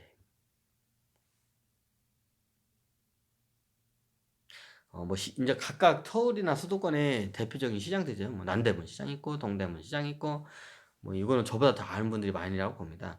시장을 중심으로 해서 한번 여행을 또 하는 것도 시장을 테마로 여행을 하는 것도 괜찮아요. 근데 테마 여행 중에 제가 시장 테마 여행이 있고 궁 테마 여행이 궁은 이제 대부분 이쪽에 있으니까 저기 경복궁 주변으로도 있고 이제 궁 테마 여행이 있고 그 다음에 이제 버스킹 공연으로 해가지고 이제 버스킹 테마 여행이 있고 서울에서는 그리고 이제 성 테마 여행 성이 저기 수도권에 굉장히 많아요. 남한산성도 있고 저기 행주산성도 있고 그 북한산성 은근히 제가 이 산성 말고도 은근히 산성들이 많아요. 그리고 뭐 저기 몽촌토성 이제 성을 테마로 한 여행들도 있고 그리고 이제 산에 이제 저기 서울 주변에 있는 산을 테마로 하는 여행도 있고 관악산 여행 있고 북한산 여행 있고 이제 저는 북한산 같은 문수봉주라고 저기 백운대 이제 저기 만경대 그쪽 테마 그쪽도 있고 이제 자운봉 그리고 수락산 그리고 저기 위로 올라가면 소요산 거기 말고도 제가 모르는 산도 굉장히 많아요. 그리고 저 청계산 남쪽으로 가면 그 말고도 저기 이런 이게 대표적으로 알고 있는 명산들이고 이 산 외에도 우리 수도권에 등산할 만한 산들이 겁나게 많아요. 산을 테마로 하는 여행도 있고 그리고 성을 테마로 하고 산을 테마로 하고 시장을 테마로 하고 궁을 테마로 하고 그리고 이제 묘를 테마를 해요. 묘고 산하고도 이제 같이 연결하는데 이제 묘지 같은 거를 해가지고 이 사람 업적이나 뭐 이제 이러면서 묘지를 테마로 하면서 같이 산 여행할 때 같이 이걸 결합을 시키면 재밌어요. 알고 가는 거 없고 모르고 가는 게 하늘과 땅 차이예요. 저는 산 여행을 하게 되면 산 정상을 보통 사람들은 산 정상 등산을 가는 게 목표잖아요. 저는 그 산 주변을 여행을 대부분 해요. 산 자락이라고 하죠. 산 주변 자락 여행을.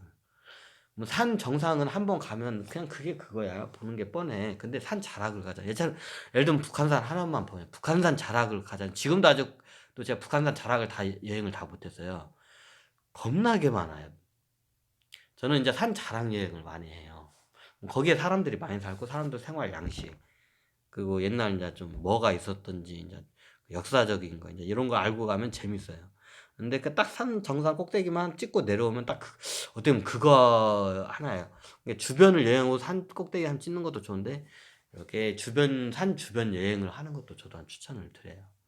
어떤 분들이 있냐면 할아버지나 연세에 드신 분들이 한테 제가 배운 건데 이 양반들은 이제 돈을 아끼기 위해서 지하철로 가면 노인분들은 일정한 나이가 되시면 무료예요.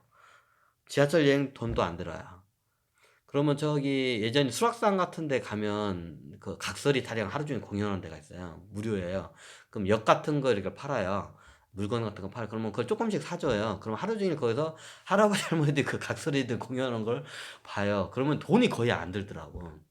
근데 그분들의 그런 걸 보면서 저도 이제 제 여행에 대입을 시켰어요. 이게 노인분들이 할아버지 할머니들이 이제 돈을 아끼기 위해서 지하철로 이런 옛날에 수락산 밑에 보면 지금도 있으려나 건데 거기 시장통 같은 게 이런 게 이게 발달이 됐어요. 거기 수락산 거기 올라가기 전에. 그럼 거기에 한 구석에 크게 각설이 무슨 공연장이 있어요. 무료예요. 그냥 야외에. 아무나 쉽게 앉아가지고 그래서 그럼 거기에 할아버지 할머니들이 다 할아버지 할머니들이에요. 거기에 할아버지 할머니들 그거 보면서 저 타고 그 각설이 타는 거 보고 있어요. 할아버지 할머니들이 이제 저기 이제 노인들이 되시면 할 일이 없으니까 거기 가서 이제 하면서 거기서 하다가 이제 주변 산은 잘 안 하고 이제 주변에 시장이나 이제 먹자골목들이 잘 발달됐거든요. 수락산 밑에. 그러면 거기서 아주 적은 비용으로 아니면 저기 도시락을 싸와요. 할아버지 할머니. 그러면 그 하루 종일 비용이 안 들어가요. 그러면 거기서 이렇게 저기 각설이탕이 하다 보면 입장료를 안 받아요. 그 대신 엿이나 먹 같은 거 이렇게 물건을 생활용품 같은 거 이렇게 딱 보니까 아 얘네들이 눈탱이 치는 것보다 사기꾼인가 하고 저도 이렇게 봤는데 이 양반들이 이게 저기 뭐냐 이게 저기 그렇게 비싸게 안 팔아요. 이게 생활용품에 이면서도 이게 저기 저렴하게 싸게 팔더라고. 이게 그러니까 할아버지 할머니들이 이제 공연하다가 이제 공연 이제 티켓 값 겸 해가지고 제일 많이 파는 게 엿을 많이 팔아요. 엿을 이렇게 하면 엿이 한 보통 5천 원짜리 이렇게 묶음 엿을 팔아요. 그러면 이제 그 할아버지 할머니들이 이제 그 각설이 타는데 이제 그 저기 각설이가 이제 엿을 막 쪼개면서 인자 엿쪽에는 인자 저기 그 옛날 인자 그 향수가 있어요. 할아버지 할머니들은 옛날 엿장수 그 향수가. 엿장수들이 옛날에 엿이 이렇게 네모나게 큰 판때기를 갖다가 막 탁탁탁탁 쪼개요. 그 무거운 그 가세요. 근데 그걸 보면서 좋아하면서 공연하고 인자 어떻게 보면 경극 비슷하게 인자 연극도 해요. 각설이 인제 몇 명이서. 근데 그걸 그 엿을 막 쪼개면서 하면 그 엿을 갖다가 인제 다 할아버지 할머니들이 사 줘요. 이제 그게 일종의 티켓 값이죠. 입장료. 이제 그런 거 보면서 인제 제가 그분들한테도 많이 그 노하우를 배웠어요. '아 저렇게 여행을 다니면 돈이 안 드는구나.' 그래도 여행 다니면서 초라하게 여행을 다닌 것 같지 안 그래요. 그렇게 고급지게 어떻게 공연을 그렇게 하고 인제 제가 관찰을 했거든요. 그럼 할머니들이 저기 좀 많이 그럼 할머니들이 어떻게 했냐면 할머니들끼리 이렇게 오잖아요. 그럼 할머니들이 이 할머니는 밥을 싸우고 저 할머니는 과일을 싸우고 해 가지고 서로 인자 소풍을 온 거야. 소풍을 와 가지고 돗자리를 깔고 거기서 저기 또 뭐 이게 보니까 만찬을 지으고 계셔. 이게 할머니들이 음식을 하잖아요. 음식이 인제 김밥 같은 거를 잘 안 싸와요. 이게 뭐라고 할까 도시락 같은 게 이렇게 있잖아요. 음식을 잘해서 되게 잘해 가지고 와요. 그러면 음식 같은 거 해 놓고 인제 후식으로 인제 과일을 싸시는 할머니가 따로 인제 저 과일을 인제 돌아가면서 그거 하시는 것 같더라고요. 과일을 할머니가 뭐 과일이 꽤 이게 풍요롭게 이게 우리가 술집 가면 이게 과일 안주가 나오잖아요. 거의 그 정도 수준의 다채로운 저기 이게 과일을 갖다가 이게 파인애플도 깎아 오시고 사과도 깎아 오시고 인제 거기서 깎기도 하고 인제 깎아서 이게 도시락처럼 이렇게 해 오시는 분도 계시고 이게 보니까 퀄리티가 비용 대비 퀄리티가 굉장히 높게 저기 그 소풍 여행을 하시더라고 할아버지 할머니들이. 이제 그런 분 것들 제가 좀 많이 이렇게 이제 관찰하면서 많이 배우기도 하고. 그러면서 인제 이게 왔다 갔다 하면서 인제 기념품 가게 같은 데 이렇게 해서 뭐 생활용품 같은 것도 많이 팔고 싸게 많이 파는 데가 있어요 그런 데. 할아버지 할머니들이 인제 좋아하는 저기 그런 가게들이. 그러면 고런 데가 저기 보통 큰 길목자리에 있는 데는 거의 눈탱이가 많고 이런 데 이게 할아버지 할머니들 이렇게 단골집들이 있어요. 후비진들이 이렇게 들어가면 식당도 그렇고 가게도 그렇고 뭐 그런 데 가면 싸요. 이제 요즘은 많이 없어졌더라고요. 예전에는 제가 처음에 그 여행시장에 그런 게 많이 있었는데 요즘 코로나 때문에인지 근데 할아버지 할머니들이 인제 많이 돌아가셔서 안 오셔서 그런지 많이 문을 닫았더라고요, 그 가게들이. 이게 잘 보면 이 구석진데 이게 명물 가게들이 많아요. 보통 이게 제 경험을 보면 이게 등산로나 이게 쉽게 말하면 역세권이라고 하죠. 이게 사람들이 유동인구가 많고 관광지 바로 딱 들어가면 이게 딱 보이는 데 있잖아요. 그럼 큰 가게들은 대부분이 10중 8 구는 다 대부분 눈탱이에요. 그러면 좀 이게 숨은 가게들이 있어요, 그 지역에. 그럼 숨은 가게들은 이게 보면 거의 약간 사람이 오기가 좀 약간 힘든 그런 후비진데 좀 있어요, 대부분이. 인제 이게 여행의 인제 이게 노하우가 인제 묘미예요. 그러면 가격 대비 퀄리티가 높은 식사와 퀄리티가 높은 거의 하여튼 이런 저기 뭐냐 서비스를 받을 수가 있어요. 근데 거의 관광지 거의 바로 정문 앞에 이렇게 뚝 들어가잖아요. 거기 가면 바로 그냥 서비스도 별로고 음식도 별론데 가격은 겁나게 비싸요. 그래서 저는 아예 거기는 애초부터 인제 이게 들여다보지를 않아요. 아예 저기 관광지 관광객 눈탱이용 저는 그냥 관광객 눈탱이 치는 데라고 저는 말하거든요. 거기는 아예 그냥 거들떠보지도 않아요 저는. 약간 이렇게 일부러 이게 후비진들을 이렇게 한번 돌아봐요. 그러면 거의 대부분이 '아 저기가 인제 맛집이고 여기 지역의 맛집이고 이게 저기 가격 대비 이거 뭐냐 이게 아주 더 좋을 것 같은 딱 느낌이 드는 집들이 딱 들어와요. 그러면 대부분이 제 촉이 맞아요. 거기 들어가면 가격은 싼데 퀄리티가 아주 좋아요. 그 생각지도 못한 많은 것들을 보게 돼요. 그것도 여행이거든요. 여행의 일부거든요, 그것도. 하여튼 이렇게 길고 긴 집 여행을 통해서 한번 저의 노하우를 간단하게 설명드렸습니다. 나중에 인제 디테일하게 인제 다른 각도나 관점에서 테마 여행으로 인제 한번 접근을 하겠지만 제가 처음에 문턱을 넘은 여행이 제 집 여행이었습니다. 제 집을 호텔로 저기 베이스 캠프라고 하죠 인제 어떻게 보면. 제 집을 자체를 베이스 캠프로 삼으면 일단 숙식 비용이 겁나게 이동 비용도 겁나게 이게 줄어들어요. 거의 안 들어요. 어떻게 인제 하나에 따라서. 그래서 저의 작은 집 여행 노하우를 한번 강의를 이렇게 설명드렸습니다. 자, 어땠나요? 좀 도움이 되셨나요? 한번 코로나가 끝나면 한번 시도해 보는 거 어떨까요? 뭐 토요일 날, 일요일 날 이렇게 간단하게 어차피 집 서울에 저기 수도권에 지하철역이 집 멀지 않으면 저처럼 이렇게 수도권 여행을 하는 게 어떨까 하는 한번 제안을 해 드립니다. 이제 나중에 이게 비즈니스 모델로도 다 연결이 될 수가 있습니다. 여러 저의 작은 노하우를 여러분들에게 이렇게 공개를 합니다. 네. 여행비가 얼마나 드냐고요? 제가 한 달 동안 계속 그렇게 저 같은 경우에는 막 이게 여행을 간 게 아니라 여행을 가고 싶어요. 하루 동안 집에서 놀아. 이렇게 영화도 보고 강의도 저 강의 듣는 걸 좋아하거든요. 영화 보는 것도 좋아하고 이제 밀린 드라마를 인제 저기 드라마의 이게 특징이 뭐냐면 드라마가 보통 뭐 일주일에 한 번씩 한다고 하잖아요. 뭐 토요일, 일요일 날 하는 보통 재밌는 드라마는 토요일, 일요일 날 대부분 하잖아요. 그럼 일주일 동안 토요일, 일요일 계속 기다려야 돼. 근데 드라마를 안 보다가 예전에 뭐 어떤 드라마가 좋대 해 가지고 그러면 이런 백수 때 드라마를 막 몇십 편 드라마를 한 번에 내가 보고 싶을 때 쫙 보는 거야. 근데 평소에 그걸 보면 일주일만 기다리는 게 이렇게 좀 약간 인내력이 필요하죠. 짜증나고. 근데 한 번에 딱 하면 쫙 보는 거야. 그리고 외국 같은 경우에는 이런 영화 미국 드라마 있잖아요. 미드라고 하죠. 미국 드라마 같은 것도 한번 쫙 보는 것도 괜찮아요. 인제 그러면 이게 그 생각지도 못한 것도 보고 인제 강의 저는 다큐멘터리를 인제 추천을 많이 해요. 다큐멘터리 좋은 무료로 인제 제공될 수 있는 강의들이 어마어마하게 많거든요. 그럼 이럴 때 한번 쫙 봐요, 집에서. 그러다가 어디 한번 그런 관련 내용이 있는데 한번 여행을 가고 싶은데 근데 서울에 어디 있어. 어디 박람회가 있어. 어디 박물관 있어. 어디 가면 뭐가 있어. 그럼 그냥 가면 돼요, 다음날. 이게 백수니까 어떻게 보면 시간이 많으니까. 백수가 아니라도 이게 토요일 날, 일요일 날은 쉬니까 그때 이게 쉽게 마음만 먹으면 문턱을 넘는 집 여행은 누구나 쉽게 가능합니다. 굳이 이게 시간을 많이 내야 돼요. 토요일, 일이라는 시간은 있으니까요. 짬짬이 시간을 이렇게 하게 되면 이게 나중에 인제 긴 여정을 떠나는데 큰 노하우가 돼요. 예. 오늘은 여기까지 집 여행에 대해서 간단하게 이렇게 강의를 마치겠습니다. 자, 야 이번 강의는 거의 2 시간을 했네요. 1 시간 안으로 끝내려고 했는데 많이 밀렸습니다. 다음에는 다른 여행 관련 콘텐츠로 노하우 콘텐츠로 여러분들에게 뵙겠습니다. 네, 감사합니다.